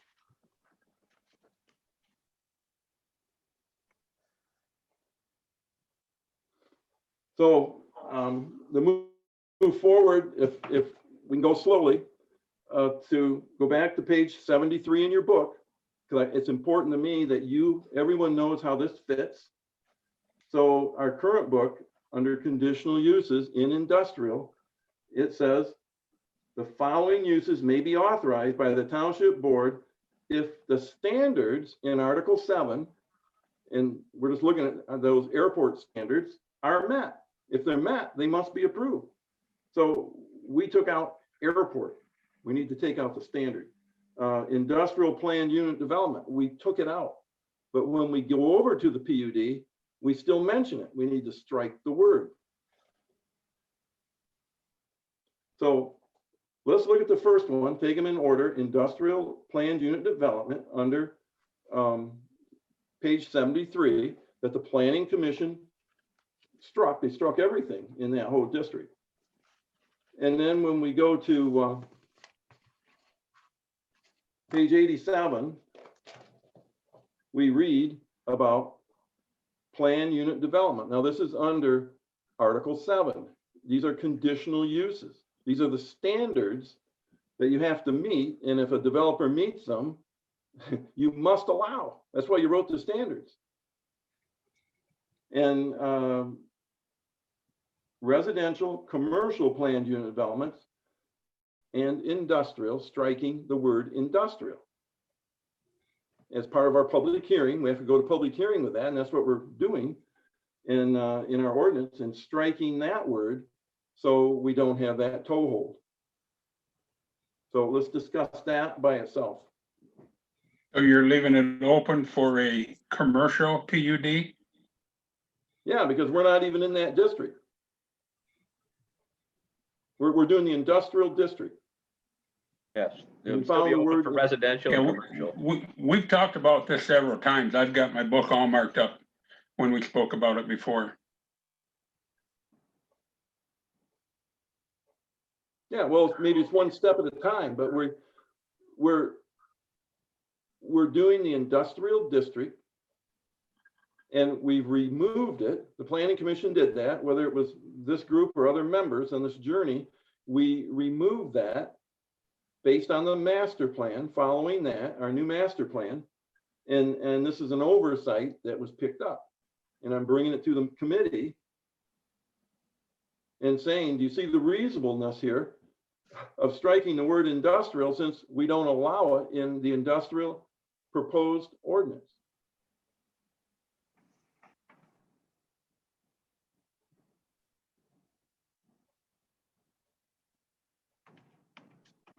I agree, we should. I think Strike out so. industrial. Yes, Christine? Yes. Well, I do too. So why don't we have a simple motion so this doesn't get tangled up to, and we'll have more discussion. We'll have a simple motion to strike the word industrial from planned unit development under Article 7. So I make a motion that the recommended wordage of on page 6 of 10, E3, delete the word industrial from line 2, section 17.85B, parentheses 13, planned unit development. That's in what we're reviewing in total here, that individually we make a motion that we accept that language, delete the word industrial from line 2 of section 17.85B, parentheses 13.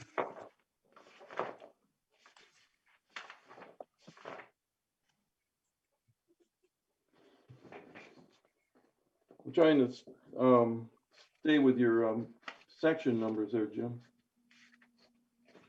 The plan, I'm flipping pages, I'm sorry. The plan unit development is under section 1785. Is that what you said? From what we had to review on page 6 of 10, Article E.3, and I assume 1785B13 is correct. So my motion is that we accept individually that one issue.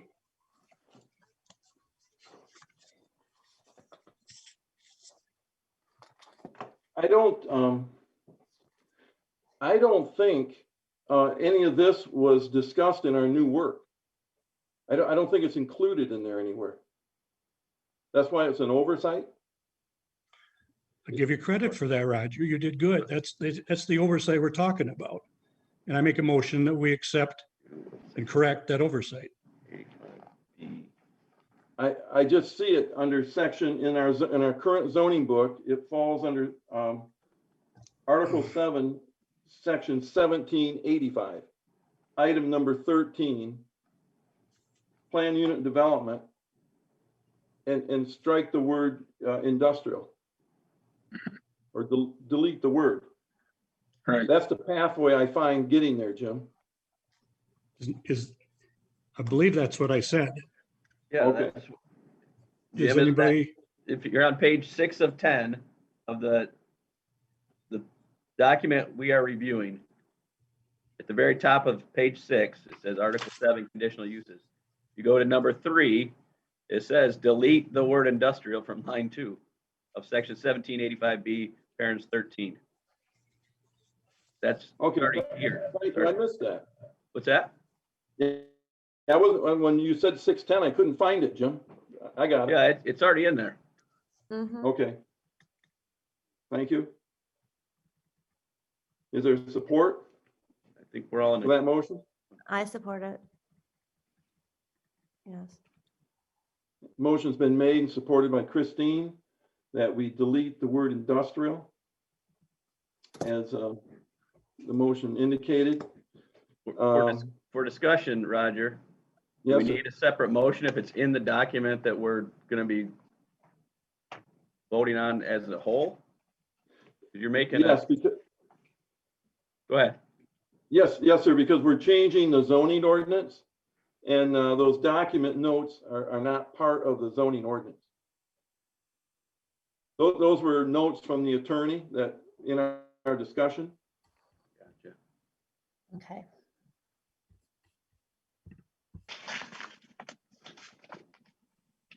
We're making a zoning ordinance change here out of Article 7. So yes, we do.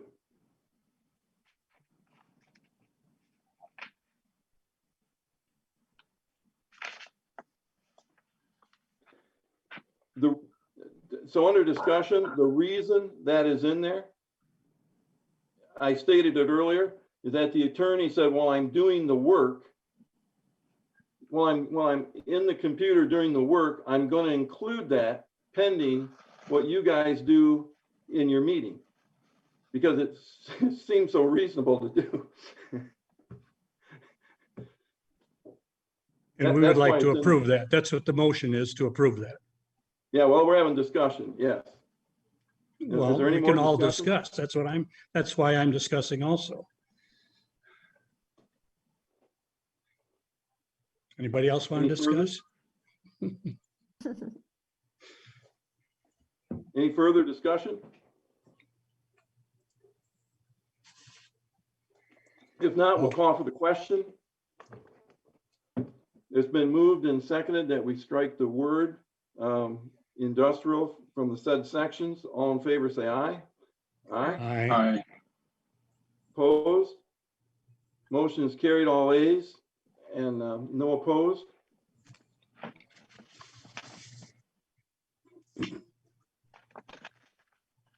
The next one we'll look at in order then is from page 73 is junkyards. Once again, I told you of that story. The attorney suggested we leave it. We had quite a bit of discussion, but it's ultimately up to the members.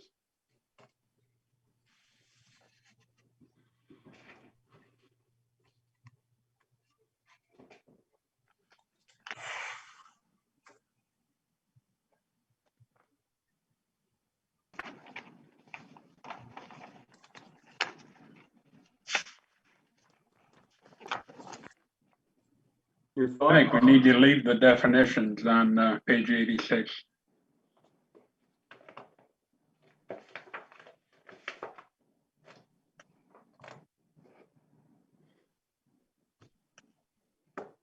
You would like to, your motion is to delete number 12, junkyard definition, or conditional use?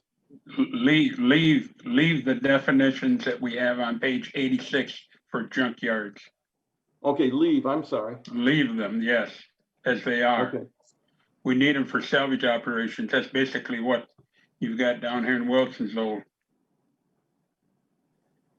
Miller Motors. That's basically what that is. So with that being said, would you add, do you want to add junkyards into conditional use under section 17.57? Because we removed it, and now if you want to leave that on page, whatever we were just on, 86. Then There you was a have, motion made at one time to remove junkyards from there, you say?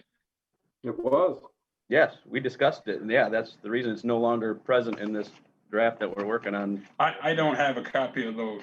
I don't have that in front of me. But yes, at the onset of this industrial journey, the planning commission removed all three of those, as I stated earlier. And the attorney argued, that there was some value of leaving that definition in, even without a district. And my thoughts went to Miller Motors, and I didn't know, there's a lot of definition, or not definition, but it's a conditional uses already there. It may give the planning commission, be it this one or future ones, some flexibility on where they want to put that. Exactly. There could be some value there. That's that flicker that I seen. Yeah. But I originally wanted it out, but I can see it both ways. Yes, Jim. So point of order, we have a motion and we advanced to discussion before we got a second. I didn't hear a motion. Did you make a motion, Dwight? I will make one, yes. No, you didn't. I thought you did. Excuse me. My mistake. I think we need it for the definition for existing places that we have at the present time. Back to my question then, where would you put those definitions, Dwight? Because currently it's under conditional uses. So if you want to keep those definitions and those factors under conditional uses, then you have to add it to make it a conditional use.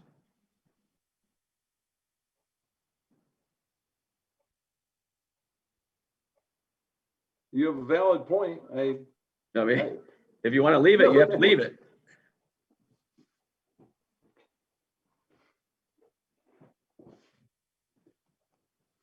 Well, it's awful hard to enforce anything in a salvage yard without some definitions that you have here. How are you going to enforce anything? How are you going to tell them they got to build a fence if you don't have anything like you've got here? Or that they can't stack cars up 7 cars high? You need this. I don't disagree with that, but it was removed. That's what my point is. If you want to leave it as a conditional use, then obviously we have to have definitions.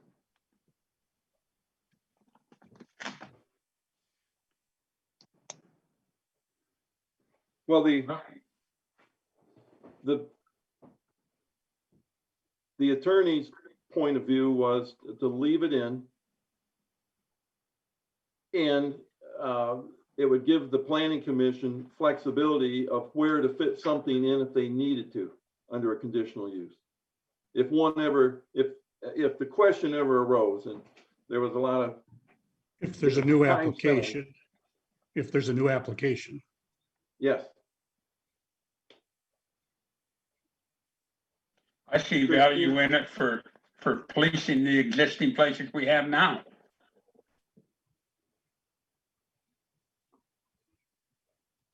Yeah, there may be, and that's currently zoned commercial there. After meeting with the attorney per Zoom and hearing his position on that, then I came back and looked, and sure enough, it was commercial. And then you got something that could apply. So, Christine, you're awful quiet. What do you think? I agree with leaving the junkyards in and having definitions for them. I understand, I'm okay with taking the airports out. We voted on that and agreed to that. But the junkyards, I mean, what's to stop just someone building a fence and putting it, if it qualifies in that industrial unit, we still want to have these provisions in place. That's right. sorry, you guys pause for a minute. You know, to have the definitions that there be a huge fence around there, that it's not just a nuisance to the neighbors. So I feel, I mean, and I understand what Adam is saying, that maybe they don't necessarily need to be in that particular section.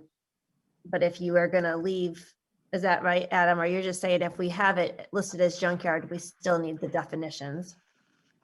Yeah, my point was if you're gonna leave all the conditions and the definitions in that section, then we should add junkyards as a conditional use, because it was removed. No, I agree. I believe that junkyard should be left in there and the definition should stay. If you're wanting to leave it in there because there's value, but remember, it's not under definitions, it's under conditional uses. Mhm. Then you can also, since we're having public hearing, is put that over in commercial, if that's where you want to see it. That's where the one exists now. And I say that because I've never walked inside the proprietor's place of business. I don't know what it is in there. I've never been there. But it appears to be a salvage yard of some kind. Yes, Jim? One time, our train of thought was that we would get to each district. And here we started with industrial. Mhm. And on I think our previous goals for 2020 was to do something with commercial, because our train of thought was to start with one, go to the next one, go to the next one, review them all. And so at this stage, if for part of our industrial review and approval, if we get to an approval someday, to leave the definition in there, but put on our checklist someplace that we keep our checklists, when we get to commercial, to add that as a conditional use so that we can control it. So there'll be a time lag between when we leave the definition in and later have a purpose that we need it for. Rather than to take it out, put it someplace and then bring it back in, we can just leave it. And then when we get to finally someday review the commercial, we can put that on our to-do list. This is a suggestion. Well, I think it's excellent. Members? I agree. Yeah. Well, then we'll leave. Does everyone just agree then we're going to, junkyard definition is already there and to leave it? Yes. Yes. For the purpose of future use and addressing it then. And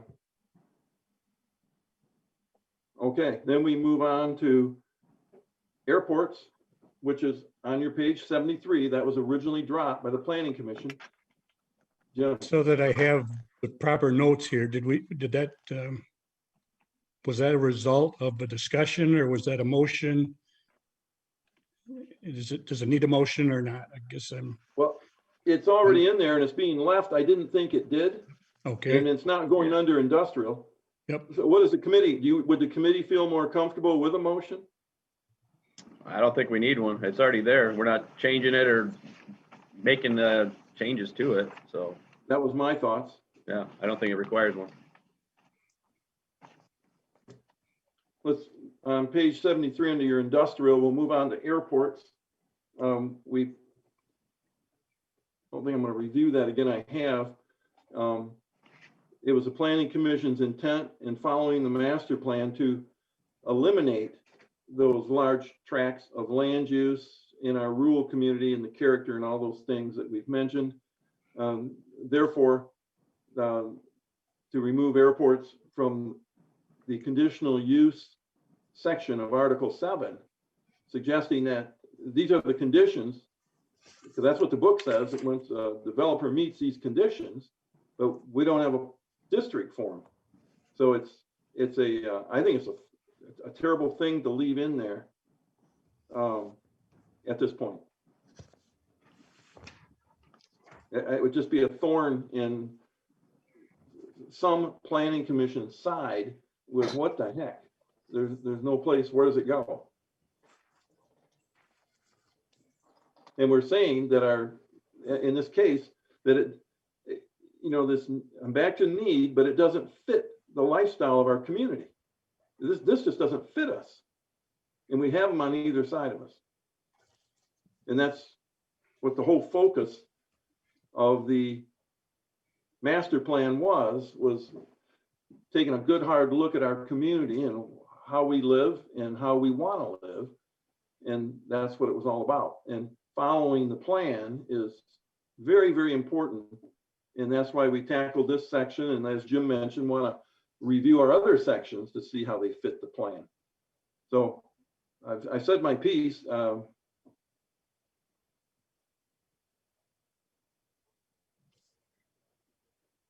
And I'm heavily suggesting that that be omitted from the conditional uses. Don't get caught up in the words. It's not a definition. We have definitions in the front of the book. These are conditions that must be met. And we don't have a district for it any longer. Very serious stuff.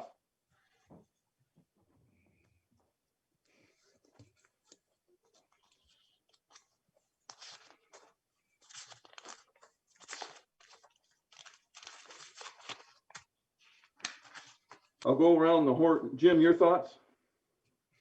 I don't have any thoughts yet. I'm still formulating them. Okay, Adam? I agree that it should be removed. We had those discussions. If you look at the maps of the again, we're talking about industrial district, and the current and future land use maps don't really provide adequate space. And again, it goes against what we're looking for the township. That's my opinion. Yep. Dwight? You won me over. Pardon me? You won me over. Christine, your thoughts? Yes, I agree with removing airports.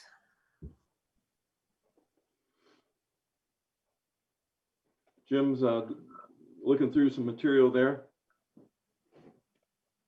So what I was looking through was if in what we were reviewing here, the information from the attorney, if there's one of these points on page 6 of 10 that addresses that. And I think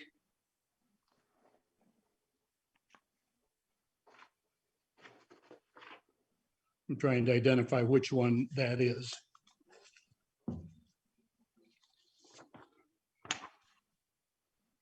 It can't be 3. We already covered that for industrial. Must be either 1, 2, or 4. Number 1 reads, deleting the list of additional required standards for findings and making a determination for approval of airports stated in section 17.85B, parent 2.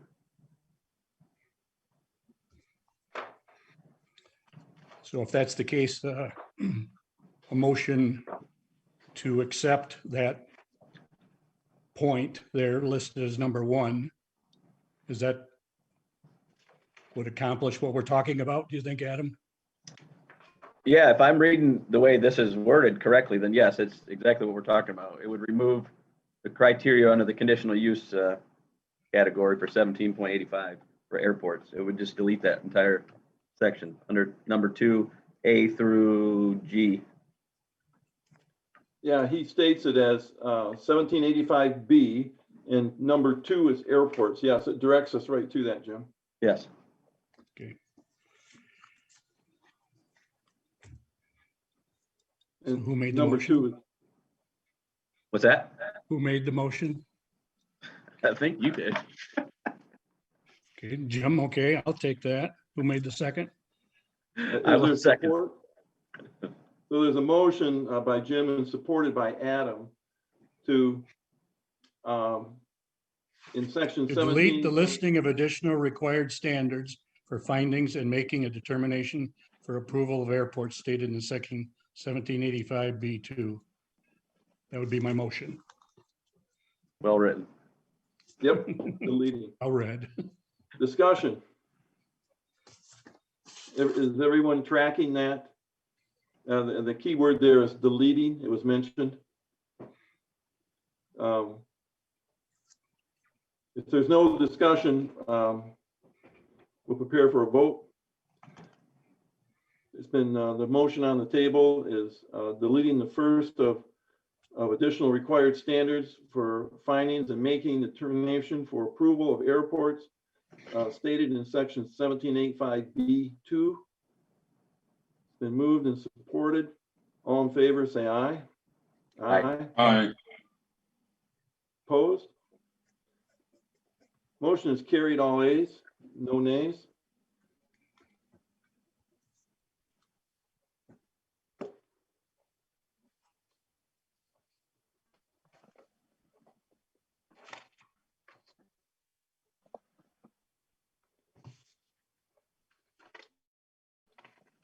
Anything else in that barrage of paperwork? I walked you through it. I've explained where the ordinance number came from. It has nothing to do with us. It can be left blank or gets assigned now, gets assigned later. The legal stuff in the back we didn't do. That is going to happen with or without us. It's legal. I asked, where'd that come from? And he answered. And this new paperwork is organized by sections. The biggest thing was, as we move forward, is eventually that matrix that we've all looked at, 17.58 on page 74, eventually at some point that you're going to see that disappear, because we're going to see the dimensional requirements laid out in each district as we move through the book. And maybe we get to some districts and there's nothing to do other than to have the dimensional requirement there. And then it will get blanked off again on page or section 1758, page 74 will just get smaller and smaller until, you know, the planning commissions now or future work their way through that. Does everybody understand? Yes. Yes, okay. And that's the plan. So we've covered that, and the rest of it was just in order here, and we had new business to pull out those words that were found hanging around in the book to secure our ordinance, to make it even tighter. And that's what we're trying to do. So if there's nothing else under this section, we'll move along to business number 5. Anything else, anybody? Then we will discuss public hearing.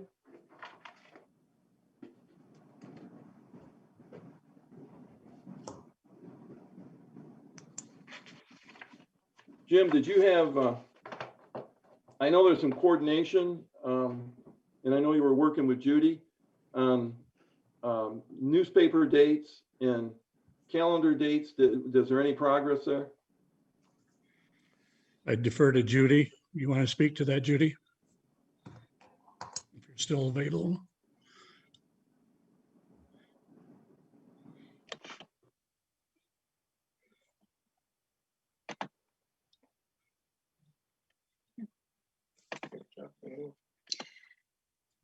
So from the time you make a motion and approve the ordinance, it has to be published within 15 days. It has to have a letter go out to all the entities, which are the same that we used on the master plan. And then it has to be available in the office for review by anyone that wants to look at it. It will also put it up on the website.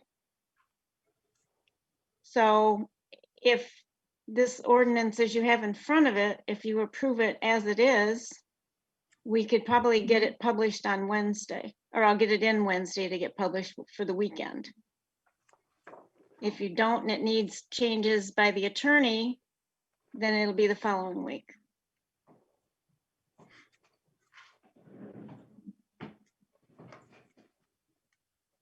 Judy, did you have time to count the days on the calendar when Yes. that would put a meeting date? Yes. It's all based on if there's any changes on this written copy that I got in front of me from the last one that Vic sent you. If you approve it as is, it can go in the salesman by the weekend.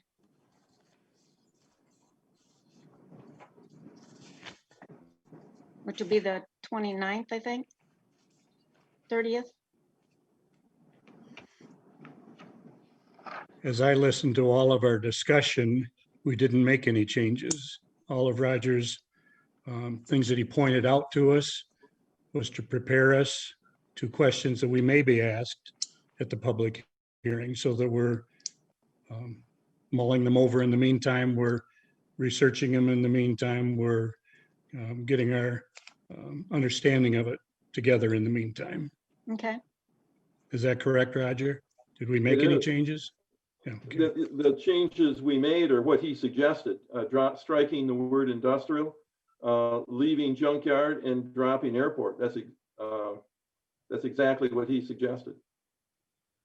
So we made those motions and followed those suggestions. So Roger. I'm with you. I just wanted to let you become aware that the link to this Zoom meeting is no longer available. Probably, you know why? Because the meeting was only scheduled for 2 hours. Okay, I just wanted people to know, because I know I've been having some issues and I had to log in a different way. Okay. So if they've gotten kicked out, they might not still have the ability to log right back in.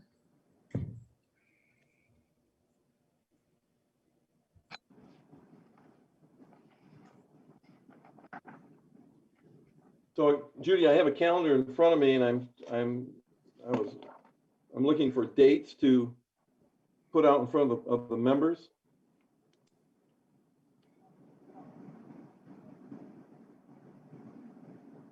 Based on a decision tonight. Roger, with that being said, I don't know how much more you want to discuss if it's not open to the public.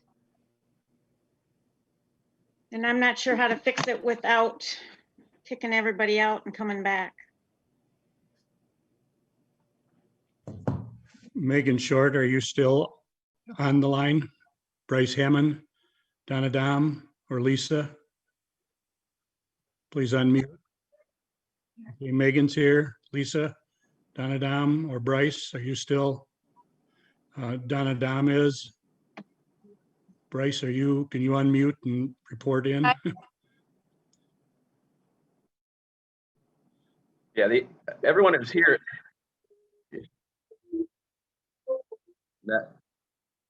That was my point. The people that are here and can still listen, but no one new can join in at this point in time. Right. Let me go Well, out. we were too wordy then.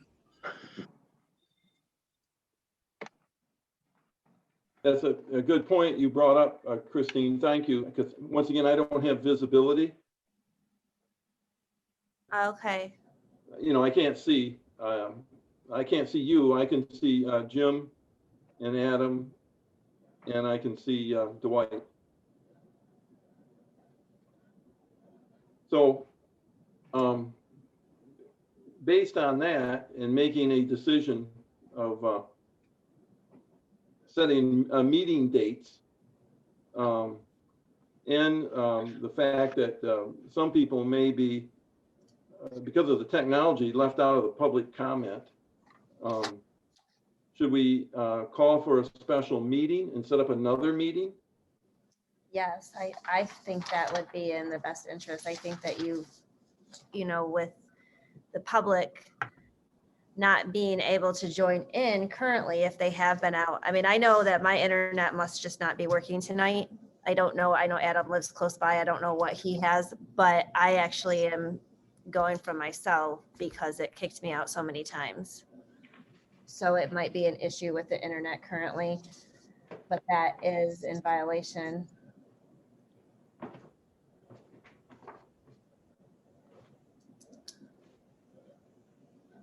Well, So- let's adjourn our meeting and pick another date to continue on then. When you continue on, you mean next month, Jim, or you want to call, do you guys want to see a special meeting? Let's say a special. I just edited the meeting, so Christine, do you know who was trying to get in? Can they go try and get in again now? Or I can try from my phone probably. Hang on, I'm here on the site actually.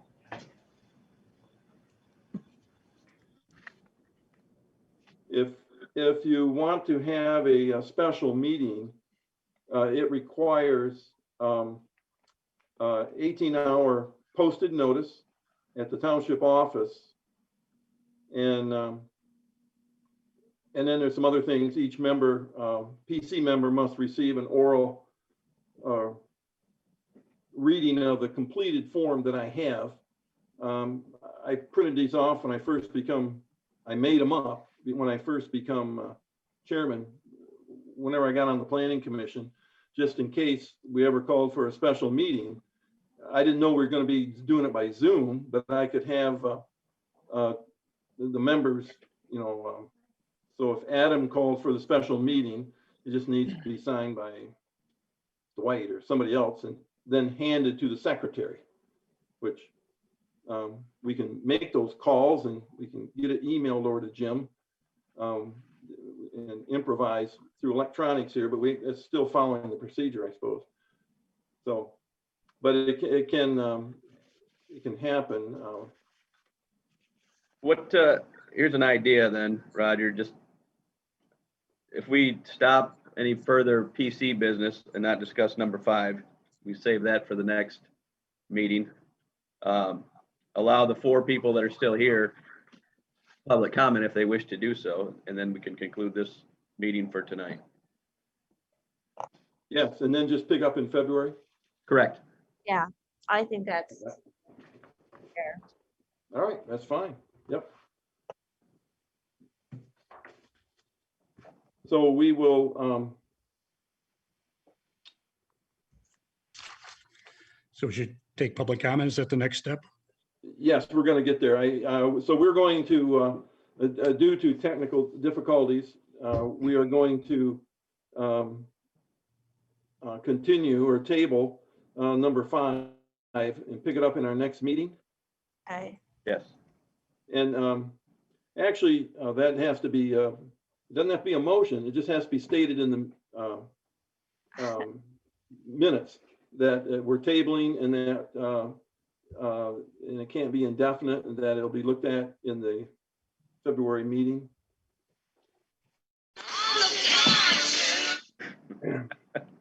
So, February 16th meeting. yes, thank you. I was not. And if everybody agrees to that, we'll do that by consent. Everyone Yes. agrees? All right, that motion's by consent.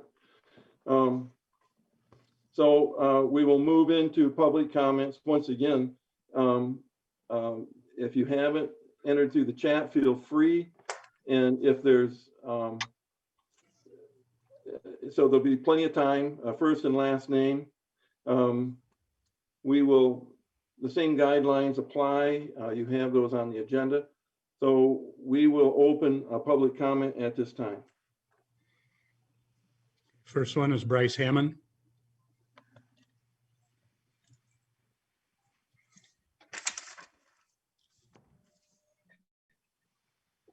Time is 8:55.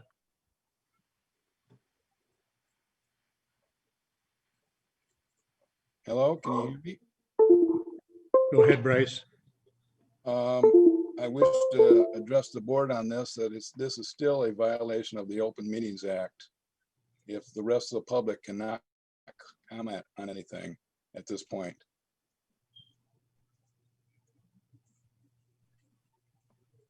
I know some people that have been trying to get on since the start and they haven't been able to.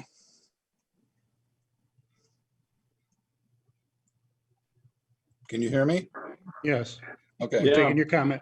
We heard your comment. Yep. that's it. Yeah, thanks, Bryce.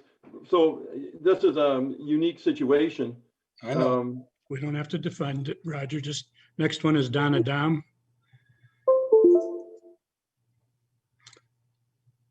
She writes, so I guess my question is mute since we are tabling this until February.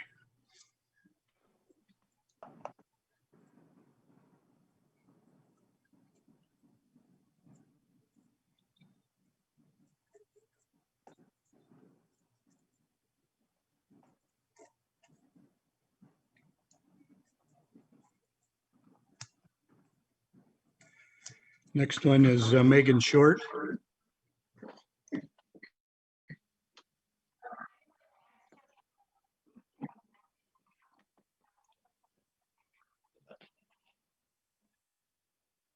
I look familiar.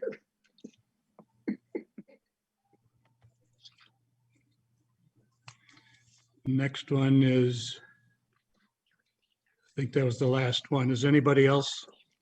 Let's see. Is there a Lisa who would like to speak? Lisa iPhone. I'm good. I just was agreeing with Megan. I'd like to see the industrial ordinance if at all possible. Thanks.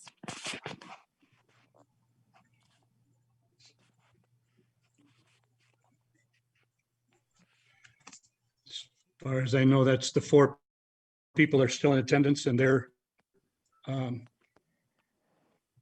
made their comments known. Okay, here again, I don't have visibility. Thanks, Jim.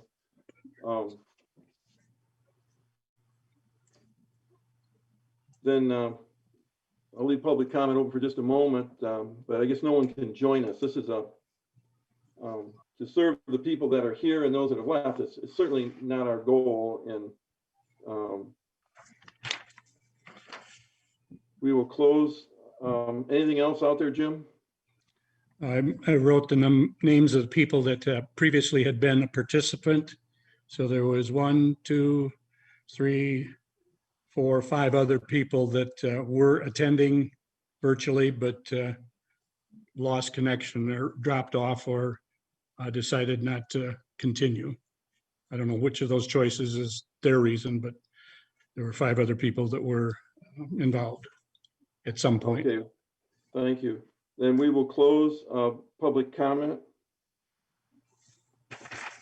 What do you have for a time, Jim? 8:59. Thank you.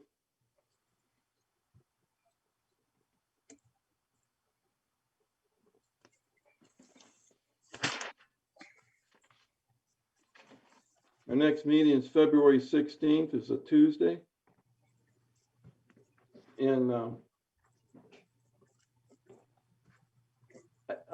before we close out our meeting, we do have a clean copy now. It's the last draft just had some touch-up work on it, and putting it into sections is very important so people can see how it fits in the book. Committee, is there any reason we can't post this one on the net? I actually thought draft 6 was going up, but it never went because of the issues. Is that right, Jim? Yeah, I didn't, we didn't post it. We should post this one now. Yeah, because we had some issues in it. That was our intention. So, and now it'll people can see how it tracks the ordinance and where things fit in. So, why don't we just put that to a vote? I'll entertain a question that we for someone to pass a resolution. I make a motion that we post ordinance number 2021-1, which is the amendment to the chapter 17 ordinances that we posted on our website. Yes, Their support. I support it. I support it. It was supported by Christine. Yes. Motion by Jim, supported by Christine. And all in favor, say aye. Aye. Aye. Opposed? Motion is carried, all ayes. Thank you. Call for a motion to adjourn. I'll motion to adjourn, please. Christine made a motion to adjourn. Is there support? Support. Been seconded. All in favor, say aye. Aye. Aye. Opposed? Motion is carried, all ayes. Adjourn time is, what do you got, Jim? 9:02? 9:02. Thanks, everybody. Thanks for attending. Thank you.